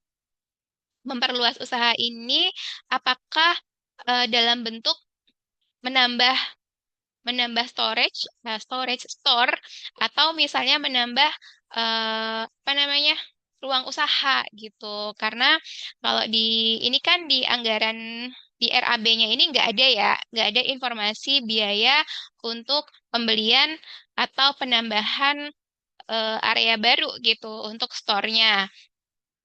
Nah, berarti ditambahkan dong di sini informasinya. Jika memang tidak ada informasi, tidak ada aktivitas untuk menambah ruang usaha, maka untuk memperluas usaha ini tujuan salah satunya itu bentuknya adalah eh, misalnya tadi ruang usaha yang udah dimiliki saat ini itu ada sekitar mungkin 500 meter persegi ya ruangannya. Tetapi dari 500 meter persegi ini baru terutilisasi kapasitasnya itu baru terpakai misalnya 50%. Sehingga masih ada idle sekitar 50% lagi untuk luasan yang belum terpakai gitu. Nah, itulah yang akan dipergunakan nanti untuk mengcover atau eh, apa untuk menyimpan stok buku baru yang akan dibeli ini untuk tambahannya ini ya meningkatkan stok buku impor serta interior ruang baca. Jadi ada untuk mengcover eh, tambahan stok buku yang impor ini gitu.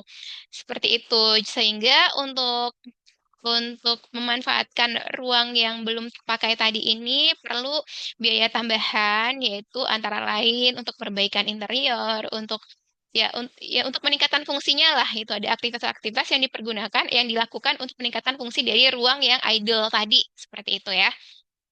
Itu jadi diinformasikan karena identik kalau misalnya ini kan perluasan usaha identiknya ada penambahan kapasitas usaha ya. Seperti itu. Nah, dipastikan juga untuk biaya ini memang adalah biaya-biaya yang dia itu eh, dengan harga yang wajar. Jangan lupa juga apabila ada aktivitas seperti ini, renovasi. Ini berarti kan terkait dengan aktivitas semi investasi ya gitu karena ada aktivitas renovasi dan interior yang terkait dengan aktivitas untuk meningkatkan kapasitas aset tetap ya.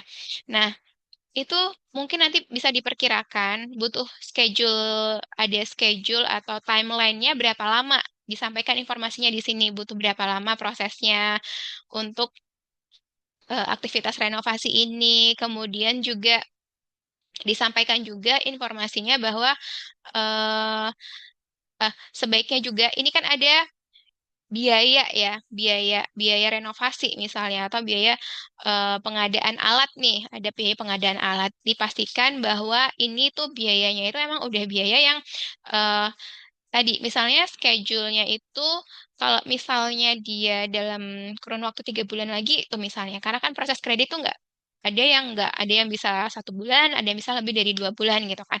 Kalau misalnya kita nunggu pencairan dari kredit bank dulu, berarti kan ada lag time ya antara si anggaran ini kita buat sampai dengan realisasi anggaran ini kita lakukan gitu. Nah, di antara lag time ini kira-kira akan ini enggak ada kontribusi inflasi enggak di dalamnya selama 3 bulan ke depan itu gitu ya. Nah, enggak ada salahnya nanti teman-teman kalau misalnya dibuat di rencana anggaran biaya itu untuk informasi biaya itu mengcover potensi misalnya inflasi seperti itu, atau misalnya juga ada potensi dari pihak supplier menaikkan harga gitu. Apakah terkait dengan pajaknya atau apakah nanti terkait dengan vendor gitu. Nah, biasanya kan kalau misalnya renovasi di interior ini terkait dengan ininya ya, si tukang atau misalnya vendor yang akan mengerjakan aktivitas renovasi itu sendiri. Nah, dipastikan bahwa memang harganya ini sudah sesuai apabila nanti kita lakukan misalnya 3 bulan ke depan, tidak akan ada perubahan gitu dari pihak vendornya. Seperti itu. Jadi karena kalau misalnya ada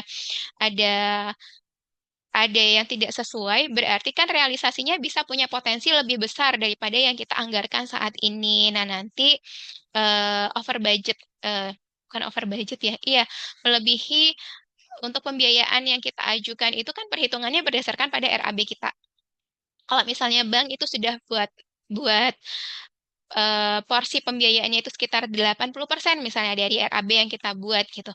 Berarti kalau misalnya ini misalnya total ya 30 juta. 30 juta 80%-nya berarti kan 24 juta ya. 24 juta ternyata.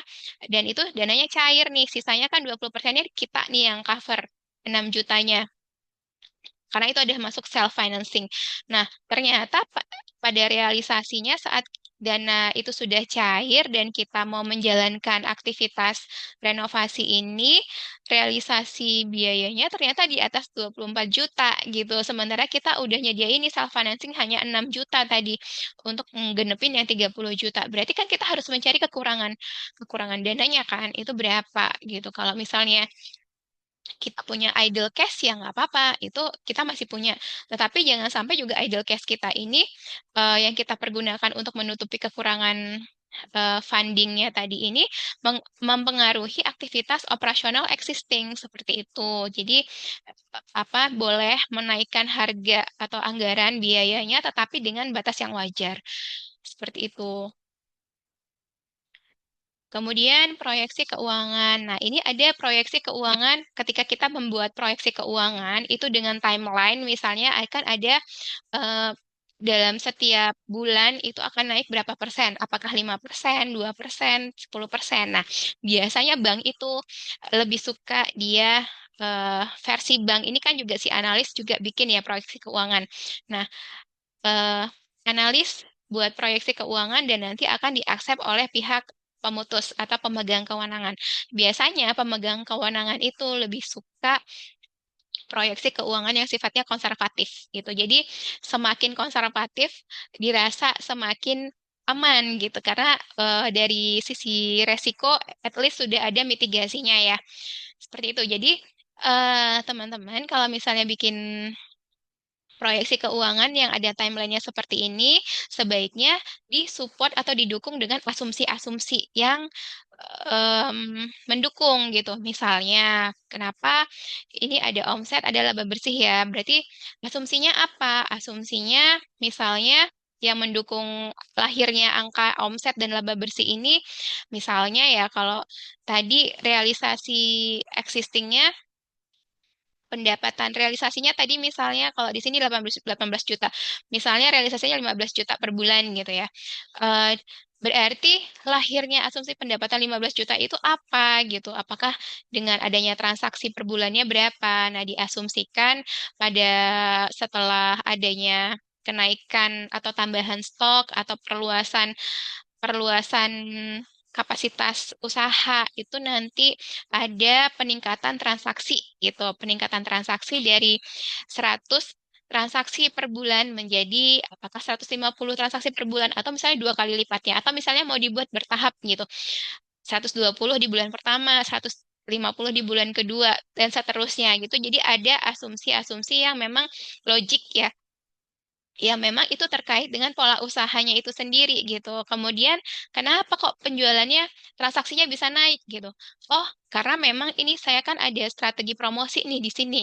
Strategi promosinya media sosial, book club, acara dan ini segala macam ya. Nah, itu misalnya di book club gitu. Di book club ini kita sudah ada program dan nanti kita ada program baru gitu. Apakah udah ada perjanjian kerjasama dengan klub ini untuk melaksanakan event gitu jadi dalam 1 tahun itu biasanya ada event regulernya satu. Nah, kita udah ada kontrak kerjasama untuk menyelenggarakan event pameran buku atau misalnya event yang terkait dengan penjualan buku ini setahun itu menjadi minimal 3 kali gitu. Nah, itu kan udah ada tuh, udah ada rencana kerjanya yang mendukung ya untuk si omset ini menjadi bertambah gitu. Nah, jangan lupa memang itu sesuatu yang mm, make sense gitu, sesuatu yang wajar, sesuatu yang logik, yang bisa diterima dan memang sesuai dengan aktivitasnya itu sendiri gitu. Kemudian ada media sosial, media sosial.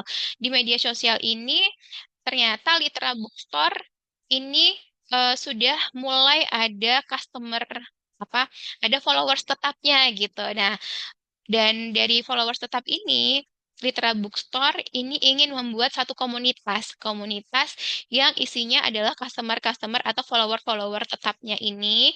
Nah, itu nanti di sana mereka akan melakukan aktivitas promosi yang lebih baik lagi dibandingkan dengan sebelum-sebelumnya dibuat komunitas tersebut seperti itu. Jadi buatlah justifikasi atau asumsi-asumsi yang memang bisa akan diaksep oleh pihak bank begitu. Karena nanti pihak bank akan mempertanyakan gimana kok bisa ya Ibu buat buat proyeksi seperti ini eh, timelinenya seperti apa gitu. Ada timeline seperti ini misalnya. eh Caranya bagaimana Ibu mendapatkan pendapatan seperti ini dan laba bersih begini gitu. Nggak mungkin kan angka ini muncul begitu saja seperti itu. Nah, buatlah penjelasan yang memang make sense di situ. Seperti itu. Nah, dan itu tadi juga ada terkait dengan aktivitas perluasan usaha atau ekspansi ya dan juga peningkatan stok buku. Nah, mungkin bisa juga disampaikan di sini, kenapa kok perlu melakukan peningkatan stok buku dan juga aktivitas perluasan kapasitas usaha, sehingga harus mengajukan pembiayaan kepada pihak bank. Karena kan nanti dengan adanya pembiayaan ini justru akan menambah kewajiban dari usaha ibu sendiri gitu, menambah beban usaha ya, beban dari aktivitas usaha, sehingga ada potensi nanti mempengaruhi laba bersihnya gitu. Berarti kan kita sebagai owner itu kita sudah punya perkiraan ya karena nanti saya harapannya dengan adanya penambahan ini akan menambah nih penjualannya. Nah, pertimbangannya apa? Kenapa harus menambah penjualan? Nah, kembali lagi di sini di kinerja keuangan disampaikan tadi saya informasikan akan lebih baik jika kinerja keuangan itu menyampaikan tren gitu, tren dalam beberapa periode minimal 2 tahun atau misalnya 3 periode terakhir lah ya. Jika memang iya karena memang ada permintaan yang lebih tinggi gitu ya. Permintaan yang lebih tinggi, kemudian ada kontrak baru dengan buyer, kemudian ada kerjasama dengan book club gitu. Jadi ada permintaan-permintaan yang memang bisa dipegang untuk menjamin meningkatnya penjualan itu tadi sendiri ya. Nah, itu bisa disampaikan nanti di bawah di bagian justifikasi pembayaran ini. Ini juga sebenarnya kalau dalam perhitungan kemampuan membayar itu nanti akan kembali lagi kepada pihak bank sih. Pihak bank dia akan melakukan analisa secara finansial apakah usaha ini layak untuk diberikan pembiayaan sebesar 30 juta itu atau tidak gitu. Tetapi kalau misalnya dari pihak pelaku usaha itu bisa menyajikan informasi secara finansial dia layak untuk diberikan pembiayaan ya silakan. Kemudian oh ya di sini diinformasikan juga apabila ada biaya ada kredit existing, nah berarti kan ada biaya kredit existing ya. Nah, itu diinformasikan juga di sana karena nanti akan mempengaruhi kemampuan membayar untuk fasilitas kredit yang baru. Seperti itu. Nah, saya ingin nambahin juga seharusnya di sini ada informasi agunan yang akan disampaikan. Apakah dalam bentuk aset tetap, kendaraan, atau misalnya dalam bentuk deposito. Nah, itu diinformasikan, informasi agunannya tidak perlu ditampilkan bukti kepemilikannya seperti apa, cukup disampaikan saja informasinya, objeknya seperti apa, kemudian kepemilikannya atas nama siapa, bukti kepemilikannya dokumennya berupa apa, SHM, BPKB atau apa gitu. Kemudian jangka waktunya masih berlaku atau enggak, atau ada jatuh temponya atau enggak. Begitu untuk evaluasi eh, proposal pembiayaan dari Mbak Vika Arifiana ya. Bagus banget sih, udah lengkap ini Mbak Vika. Hanya memang nanti pada aplikasinya jika kita Mbak Vika menjadi pengusaha yang sesungguhnya, pasti nanti ini proposalnya akan jauh lebih baik lagi, jauh lebih bagus lagi dibanding dengan saat ini. Cuma sekarang untuk point of view-nya sebagai seorang mahasiswa yang pretending untuk menjadi seorang pengusaha, ini udah sangat bagus banget. Tinggal nanti dilengkapi aja untuk penyajiannya diperbagus, visualnya kemudian juga lebih rapi lagi dan konten-kontennya bisa ditambahkan tadi di bagian pola usaha, di bagian lokasi usaha juga lebih detail gitu ya. Seperti itu. Terima kasih Mbak Vika. Kita kasih aplaus buat Mbak Vika dong. Terima kasih, Bu. Aku stop share ya.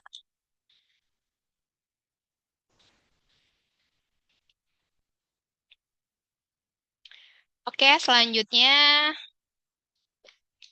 ya, plok buat Mbak Vika. eh kita kita sampai jam 17 nggih, Prof. Ini apakah mau dilanjutkan? Kita lanjutkan satu lagi aja ya, Prof, untuk teman-teman presentasinya.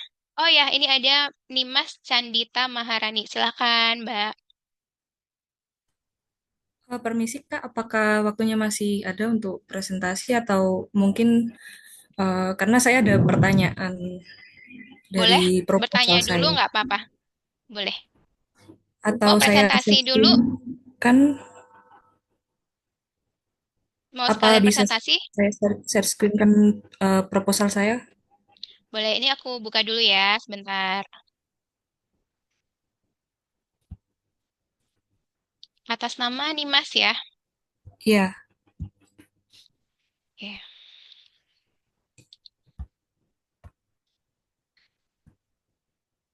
share screen-nya dari Kakak atau Dari dari aku nggak saya? apa-apa. Dari aku ini Oh, sekalian aja oh ya. ya. Oh Udah ya, ini kok, udah kebuka.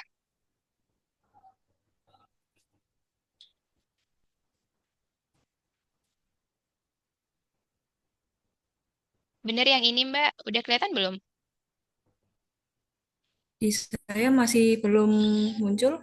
Belum kelihatan, Bu Sri. Iya, Coba. Pak. Masih Ini loading loading. ini. Oke. Ya. Ini Ah, ini. ya atas nama Nimas Ya. Candita Maharani. Sudah ya, Mbak? Ya, sudah. Oke, Ya, silakan. monggo Mbak Nimas.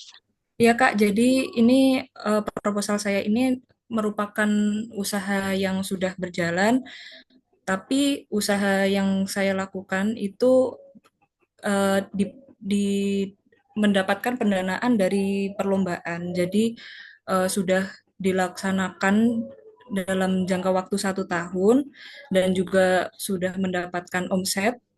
Namun ketika perlombaannya sudah selesai itu usahanya berhenti. Jadi sebenarnya potensial untuk dilanjutkan juga, tapi karena kami ke pekerjanya semua itu dari mahasiswa, jadi tidak ada waktu untuk melanjutkan usahanya begitu. Eh, Bisa di scroll ke bawah, Kak.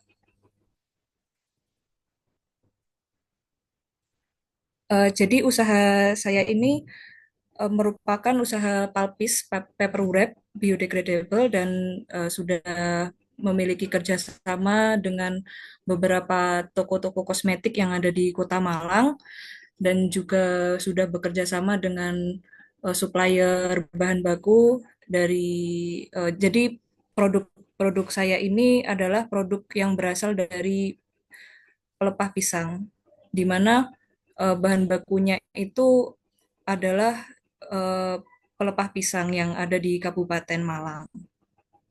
Untuk usahanya itu berdiri dari tahun 2024 dan usaha ini berjalan sampai 2025 awal. Dan untuk saat ini memang usahanya masih berhenti begitu.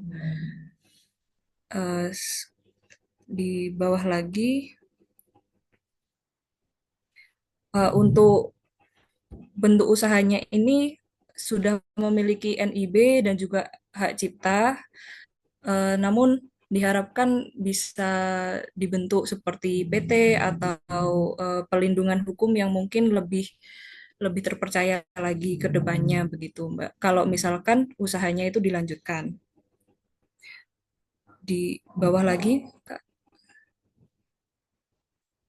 Ini legalitas usahanya sudah ada NIB, hak cipta, dan sertifikat SNI. Untuk lokasinya sendiri, kami ada di Kota Malang, Jawa Timur, dengan ketersediaan bahan bakunya dari supplier yang ada di Kabupaten Malang.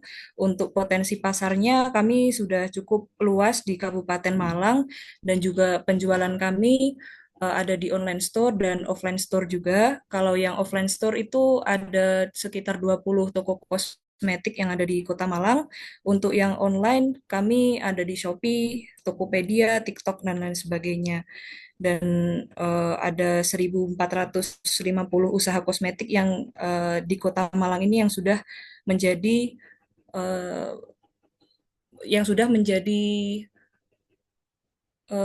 sasaran kami untuk melakukan penjualan begitu.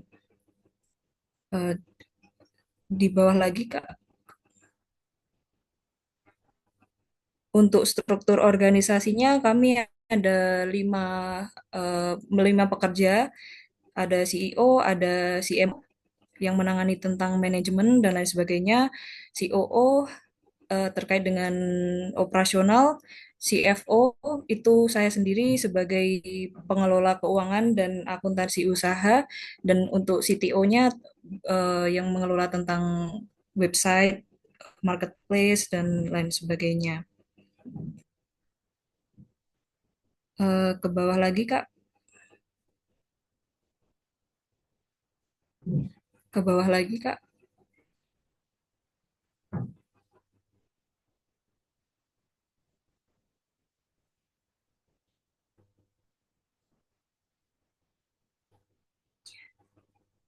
Untuk pencapaian usaha kami dalam waktu kurun 4 bulan itu mendapatkan penjualan sekitar 600 unit dengan eh, dengan harga jual 25.000 satu boxnya, dan meraih laba bersihnya sekitar 8.400.000 dan mendapatkan omset 15 juta dengan modal awalnya itu ada 10 juta. Itu salah tulis. Ke bawah lagi, target pasar.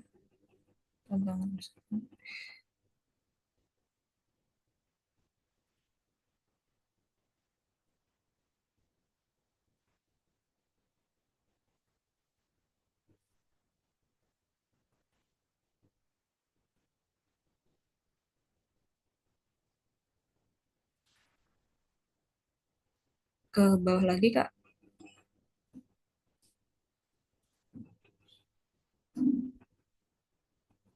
Rekapitulasi ini pendanaan yang kemarin kami dapatkan dari Belmawa dan juga universitas, yaitu sebesar 10 juta rupiah, di mana itu kami gunakan sebagai modal awal dalam melaksanakan usaha, dan kami meraih laba sekitar 18 juta sekian untuk dalam jangka waktu sekitar 6 bulan.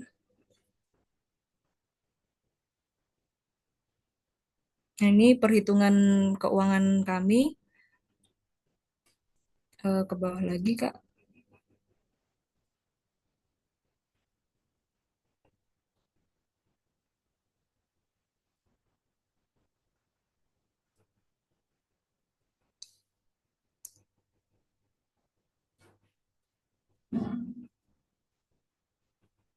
Ke bawah lagi, Kak. Ini yang tadi di atasnya lagi, Kak. Ini adalah alasan kami untuk membutuhkan tambahan modal, yaitu sebenarnya permintaan pasar kami ini sudah luas dan harapannya bisa dijangkau di beberapa wilayah atau provinsi yang ada di Indonesia. Selanjutnya mungkin adanya keterbatasan alat dan bahan karena tingginya permintaan, sehingga kami membutuhkan alat-alat untuk bisa mendukung dari proses produksi kami dan penguatan legalitas usaha juga, ekspansi pemasaran, modal kerja, karena kemarin juga kami bekerjanya memang tidak ada pembiayaan untuk pembiayaan karyawan dan lain sebagainya, itu masih sangat kurang karena keterbatasan modal dalam perlombaan kemarin. Eh,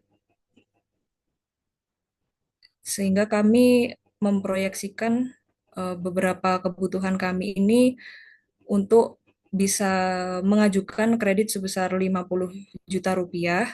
Namun permasalahannya yang ingin saya tanyakan, kalau misalkan usahanya sudah selesai atau tidak dilanjutkan, namun di waktu yang akan datang misalkan ingin melanjutkan usahanya lagi, kalau kalau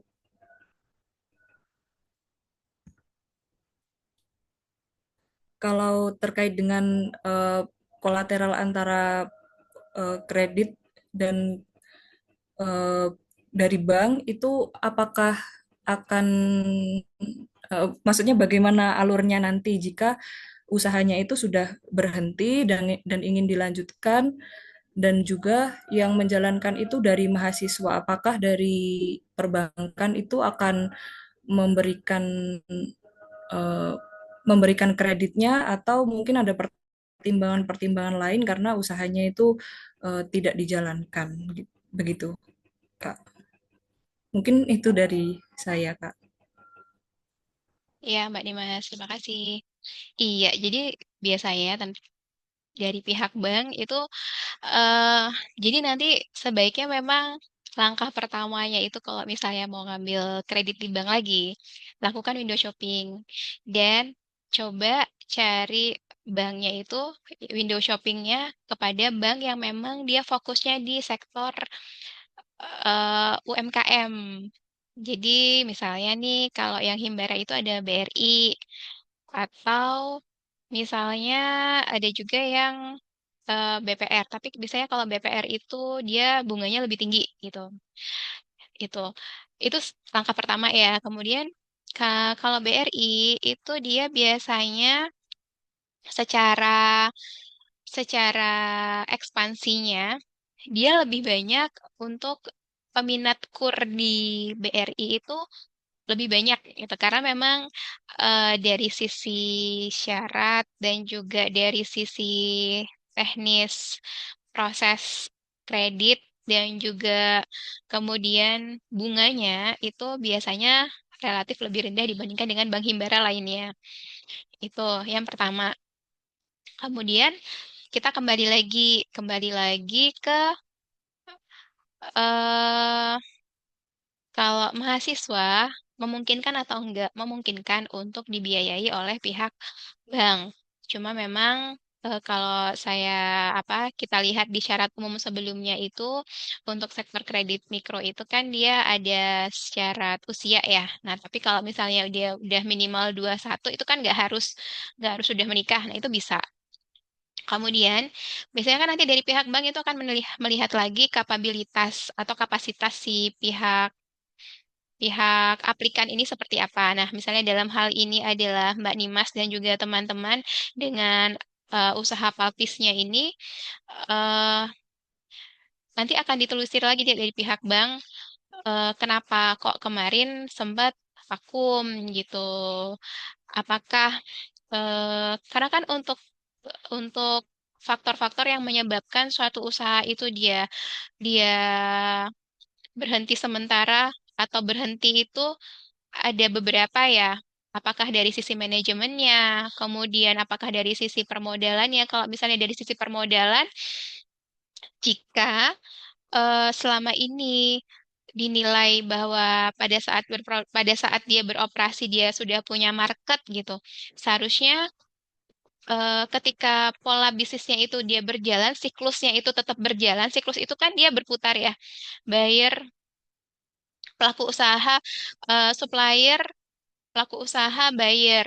Kemudian kembali lagi ke si apa namanya si pelaku usaha ini, terus ke supplier. Jadi ketika dia berjalan terus, maka siklus itu akan terus berjalan gitu, akan ada aktivitasnya terus gitu. Nah, apa yang menyebabkan si siklus ini berhenti gitu? Apakah dari sisi misalnya nih bayarnya ada, permintaannya ada gitu. Tetapi kalau permintaannya ada, pembayarannya lancar, seharusnya kan modalnya tetap ada ya untuk modal ini diputar lagi beli bahan baku untuk menjalankan aktivitas produksinya kembali seperti itu. Nah, eh, perlu ditelusuri lagi gitu, apakah ini eh, apa penyebabnya apa? Apakah dari si buyer yang bayarnya kurang lancar? Apakah dari sisi supplier yang tidak memberikan tempo untuk pembelian bahan bakunya? Jadi misalnya dia beli bahan baku cash gitu. Sementara penjualannya tempo gitu. Jadi kan nggak relate ya antara antara dia pembelian dengan penjualan, pola pola bisnisnya itu siklusnya itu tidak sama gitu. Berarti kan lebih cepat dia membayar hutang daripada dia menerima pendapatan itu. Makanya ada minus di operating cash-nya. Operating cash flow-nya seperti itu. Nah, kalau boleh tahu dari apa dari Palpis ini yang menyebabkan dia tidak beroperasi secara sementara itu apa Mbak? Selain misalnya teman-teman ini sibuk dalam perkuliahan seperti itu. Kalau untuk usahanya itu tidak berjalan karena setelah perlombaan selesai, itu kami memang ada kesibukan kuliah. Tapi di sisi lain juga karena modalnya sudah habis juga, jadi kami tidak melanjutkan usaha itu. Meskipun ada omset yang kami dapatkan, tapi eh, omsetnya juga habis untuk dibagi rata sebagai Oh, laba atau sebagai gaji karyawannya begitu, Mbak. oh ya, berarti memang lebih ke ini ya, lebih ke permodalan yang memang belum mengcover Iya, untuk biaya betul. operasional. Karena memang ini Betul, dia betul. aktivitasnya ada aktivitas produksi sehingga dia bisa bisa jadi padat modal dan padat karya juga gitu ya Mbak ya. Betul, betul. Dan Ah, ah. kami juga terhambat di mesinnya, Mbak, karena ini produknya memang membutuhkan eh, mesin yang lumayan mahal untuk kita beli. Jadi sejauh ini kami masih menyewa dan karena dari pihak persewaan mesinnya itu juga melakukan produksi yang skala besar, jadi kami masih terbatas di mesinnya begitu.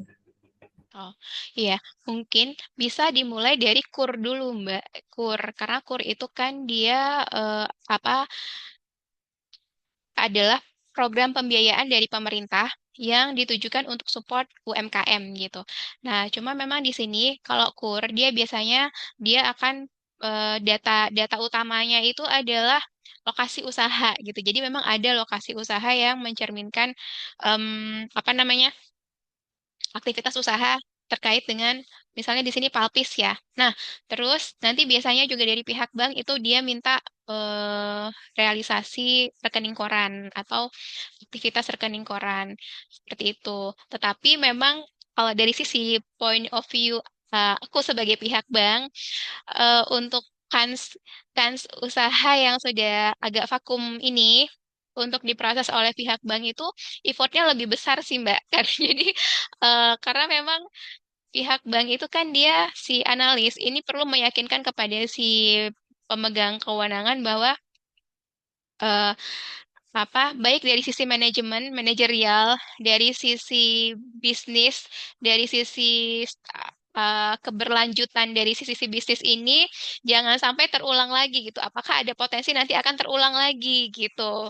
Karena memang udah pernah ada story ya sebelumnya bahwa udah berjalan selama 6 bulan, tetapi karena para manajerialnya ini sudah ada kegiatan juga, jadi tidak berlanjut lagi. Nah, itu biasanya nanti perlu justifikasi tuh dari teman-teman teman-teman di Palpis ini meyakinkan pihak bank solusinya apa supaya karena kan ini sepertinya lebih ke ini ya ke manajemen yang memang dan selain memang dari sisi permodalan. Nah, kalau misal dari sisi permodalan sudah terpenuhi nih misalnya ada nih eh, fundernya ada misalnya yang menjalankan ada nggak gitu dipastikan bisa komitmen nggak masing-masing dari pihak manajemennya ini untuk bisa menjaga stabilitas si usahanya ini gitu. Sekarang mereka kan pengen ada kepastian bahwa tidak akan terulang lagi kejadian sebelumnya bahwa usaha yang sudah berjalan kemudian selama 4 bulan berhenti dan vakum gitu. Itu mungkin harusnya ada mitigasinya dari pihak sebaiknya sih ini selain tadi window shopping paralel dari pihak internal juga mulai kembali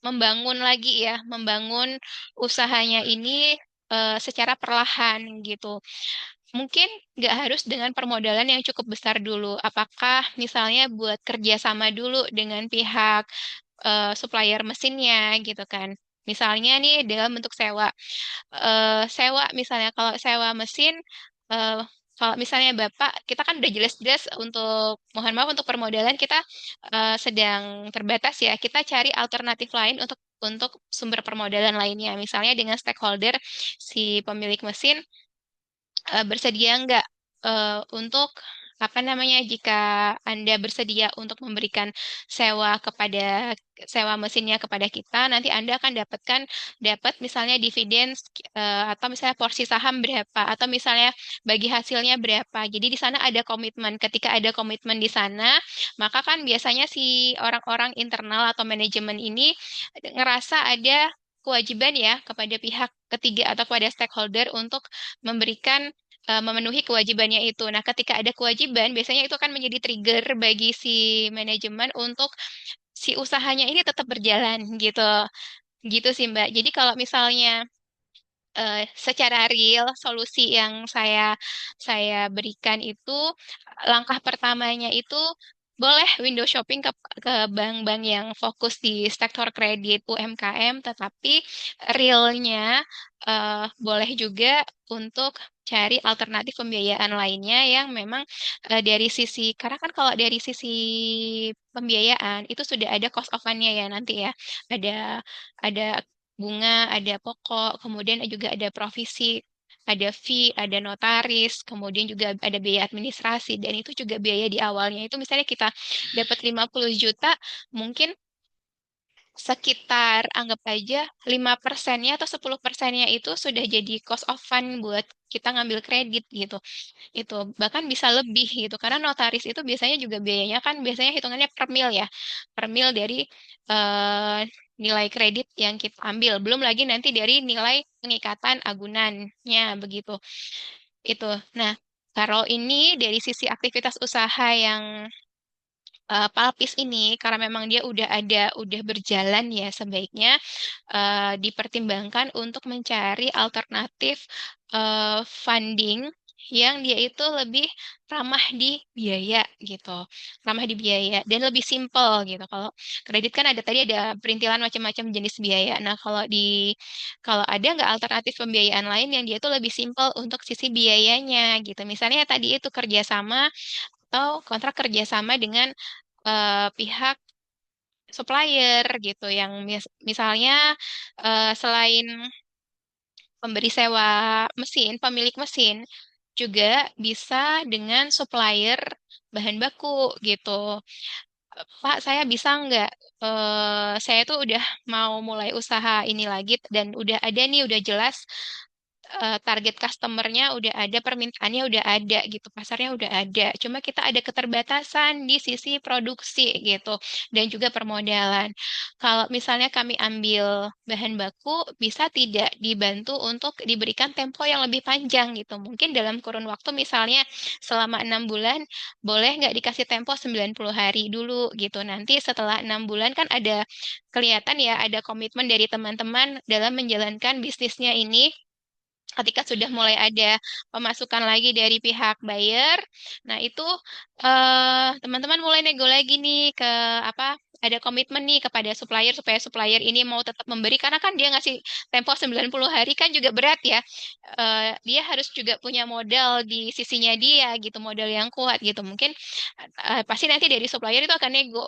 Bisa nggak dari 90 hari dipercepat lagi dong jadi 60 hari atau 45 hari. Kalau misalnya dia diminta 45 hari, eh Pak, boleh nggak 60 hari dulu gitu? Karena ini kita juga masih dalam proses menata dari sisi apa?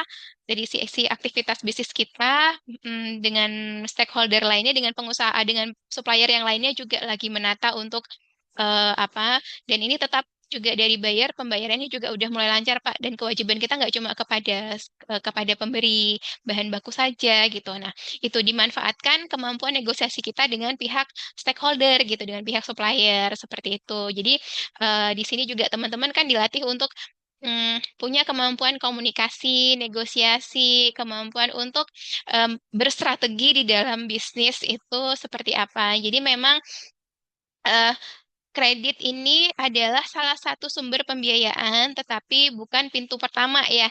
Eh, Mungkin bagi beberapa pengusaha yang mereka apa punya punya persepsi sendiri bahwa kredit ya udah pintu pertama aku untuk ngedapetin pembiayaan. Tetapi sebenarnya pada aplikasinya untuk pembiayaan itu dia sumber pendanaan atau sumber investasi itu sudah macam-macam gitu. Jadi nggak hanya sumbernya itu sudah cukup banyak, selain kredit pun ada dengan cost of fund yang mungkin bisa kita atur sendiri dengan kemampuan negosiasi dan komunikasi tadi itu, Mbak Nimas gitu. Tapi kalau misalnya dari teman-teman mau mencoba kepada pihak bank, boleh, tetapi teman-teman harus meyakinkan nih pihak bank gitu. Caranya gimana tadi meyakinkan itu? Tetap harus ada performance dulu nih gitu. Dari masa hiatus ini teman-teman tunjukkan bahwa kita tuh udah mulai ada aktivitas lagi loh. Apakah 1 sampai 3 bulan ya ada aktivitas itu dalam bentuk apa? Ada aktivitas yang perbaikan dari sisi manajerial. Misalnya nih tadi kalau isinya adalah mahasiswa ya, kita ada satu profesional di dalamnya gitu. Profesional ini dia nih sudah berpengalaman di bidang marketing, di bidang strategi, seperti itu. Jadi, in case misalnya teman-teman yang mahasiswa ini dalam kondisi sibuk dengan skripsinya, ada tim khusus di situ yang sudah standby gitu, yang menjaga sustainabilitas dari aktivitas bisnis yang sedang dibangun lagi ini gitu. Kemudian tunjukkanlah effortnya bahwa kita sudah mulai menjalin kerjasama lagi dengan supplier-supplier. Nih supplier bersedia memberikan tempo, bersedia memberikan bahan baku kepada kita gitu. Dan ini juga dari sisi permintaan, kita juga sudah ada hubungan lagi dengan buyer, bahwa buyer-buyer ini bersedia menampung atau membeli kemasan-kemasan dari usaha kita. Jadi ada jaminan di situ bahwa bisnis ini akan berlangsung bahkan mungkin lebih dari 1 tahun ke depan gitu, yaitu ditunjukkan dengan adanya kontrak, misalnya kontrak lebih dari 1 tahun seperti itu. Jadi dari pihak bank pun selain apa dia sudah mulai bangkit nih persepsinya. Tadi kan agak ragu ya, aduh jangan-jangan nanti setelah 4 bulan ini lagi apa namanya hiatus lagi gitu. Jadi potensi potensi non performing loan-nya kan cukup tinggi ya nanti kalau persepsi orang banknya udah seperti itu gitu. Jadi kita pulihkan dulu persepsi itu dengan tadi oh ini kita selama 1 atau 2 bulan ke depan ini kita udah 3 bulan berjalan ini kita udah mulai melakukan langkah-langkah gitu. Jadi tunjukkan bahwa kita itu punya komitmen, kita punya, nah itu tadi kembali lagi ya ke karakter ya, kita punya motivasi untuk membuat si usaha ini akan berjalan untuk jangka waktu minimal menengah dulu, mungkin kalau nggak panjang ya, menengah dulu gitu. Paling tidak dia lebih jangka waktu sustainability si usahanya ini lebih besar dibandingkan dengan jangka waktu kredit yang mungkin akan kita ajukan nanti gitu. Karena beli mesin itu kan juga nggak gampang ya. Mesin itu barang mahal gitu, aset tetap. Meskipun pada sisi di sisi neraca itu nanti ketika kita beli mesin, kita punya aset nih, aset tetap. Tetapi jangan lupa aset tetap itu kan juga punya biaya, biaya depresiasi yang itu juga nanti akan menggerus apa namanya laba bersih kita gitu. Jadi dari sisi laporan laba ruginya. Nah, itu jadi nanti itu juga akan ketika depresiasi itu semakin banyak ada akumulasinya, maka apa namanya dari sisi laba bersih itu tergerus sehingga untuk kemampuan membayar kita kepada pihak bank di penilaiannya pihak bank ya karena mereka menilaikan dari laba bersih meskipun pada realnya untuk depresiasi itu kan adalah perhitungan saja ya di dalam laporan keuangan tapi pada realnya itu tetap dipergunakan oleh pihak bank untuk memperhitungkan kemampuan membayar dari satu pelaku usaha terhadap kewajibannya di dalam bank. Begitu sih Mbak Nimas untuk apa mohon izin masukan ya. Jika memang ingin melanjutkan lagi usaha palpisnya ini ke depannya seperti apa. Nah, kira-kira dari Mbak Nimas ada masukan lagi nggak Mbak? Ada masukan, ada pertanyaan lagi nggak Mbak? Tapi kalau misalnya di selain di forum ini nanti kita Mbak Dimas masih ada perlu yang dipertanyakan apa teman-teman juga selain Mbak Nimas juga kalau misalnya ada hal-hal yang ingin ditanyakan di luar forum kelas terkait dengan aktivitas business development dan juga aktivitas pengajuan kredit itu hmm, apa welcome ya saya feel free untuk ada discuss lebih lanjut by Japri atau misalnya di forum yang lain ya teman-teman. Mbak Dimas masih kira-kira Eh, gimana Mbak? Iya Kak, terima kasih banyak sudah sangat menjawab dari kendala usaha palpisnya. Iya, mungkin dimulai dari eh, apa aktivitas dimulai dulu sih, dimulai lagi dengan menjalin hubungan atau menjalin relasi lagi dengan supplier buyernya. Kemudian dari hal-hal yang terkecil lah dari karena memang faktor modal itu kalau semakin banyak modal, memang orang berpikirannya nanti akan semakin besar kapasitas usaha dan kapasitas labanya. Tetapi ada potensi resiko juga di situ ketika kita semakin besar modalnya, sementara ketika kita kan nggak tahu ya di perjalanan ini banyak faktor ya, apakah ada krisis ekonomi atau apa. Nah, kita perlu mitigasi hal-hal yang tidak terperhitungkan gitu potensi-potensi resiko yang mungkin bisa terjadi selama kita menjalankan kita memulai lagi bisnis ini gitu. Nah, kalau misalnya ternyata terjadi ada sesuatu di tengah jalan, semakin banyak modalnya berarti kan potensi kerugian kita juga semakin besar ya gitu. Jadi apalagi teman-teman juga masih mahasiswa dan masih dalam tahap merintis, jadi sebaiknya memang eh, dimulai dari aktivitas-aktivitas yang minim cost kalau bisa sih ya. Jadi tidak terlalu membebani teman-teman mahasiswa baik secara personal maupun secara aktivitasnya begitu. Begitu. Mohon izin, Mbak Nimas udah ya, udah clear. Terima kasih banyak untuk presentasinya dan juga pertanyaannya. Ini udah 17.21. Mohon izin Prof. Imam. Iya, iya, oke.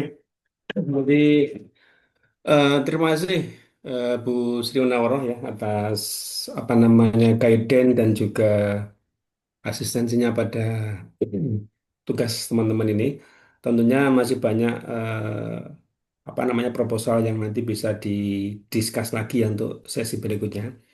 Harapannya sih mahasiswa memiliki pengetahuan dan juga keterampilan ya dalam penyusunan laporan penyusunan proyek ya, penyusunan proyeknya itu. Nah, tentunya Iya, dengan paparan tadi itu kan bisa membuka ruang untuk meningkatkan kapasitas usaha melalui kredit itu seperti apa gitu. Nah, mungkin nanti untuk sesi berikutnya bisa dari sisi menilai laporan keuangan ya, Bu Sri ya. Jadi Betul. sebagai seorang pegawai di bank itu kira-kira gimana sih kita bisa menilai sebuah proposal itu? Tentunya kan ada kriteria-kriteria dan norma-normanya begitu ya. Ya, Nah, itu mungkin nanti untuk selanjutnya yang terkait dengan evaluasi dari sisi credit officer atau pelaksana bank itu nanti akan saya informasikan lebih lanjut nggih, Prof, untuk oke. tugasnya. Ah, ah. Oke, mudah-mudahan lancar semuanya saja. Nanti mohon tugasnya bisa dievaluasi, nanti bisa memberikan feedback kepada mahasiswanya begitu nanti ya, Bu Sri ya. Nggih, baik. Ah, ah. Oke, terima kasih banyak teman-teman, rekan mahasiswa dan Bu Sri atas kesempatannya di sore hari ini. Insya Allah kita ketemu lagi minggu depan untuk mendalami praktek daripada kegiatan yang ada di keuangan perbankan itu. Terima kasih banyak ya untuk sesi hari ini. Selamat sore semuanya. Assalamualaikum warahmatullahi wabarakatuh. Terima kasih teman-teman, terima kasih Prof. Imam. Selamat sore, selamat beraktivitas. Assalamualaikum. Waalaikumsalam. Sudah direkod tadi, Bu Sri? Di Sudah, Prof. screenshot gitu? Sampun. Lupa lagi. Oke, oke. Terima Iya, kasih. nggih. Terima kasih ya teman-teman semuanya ya.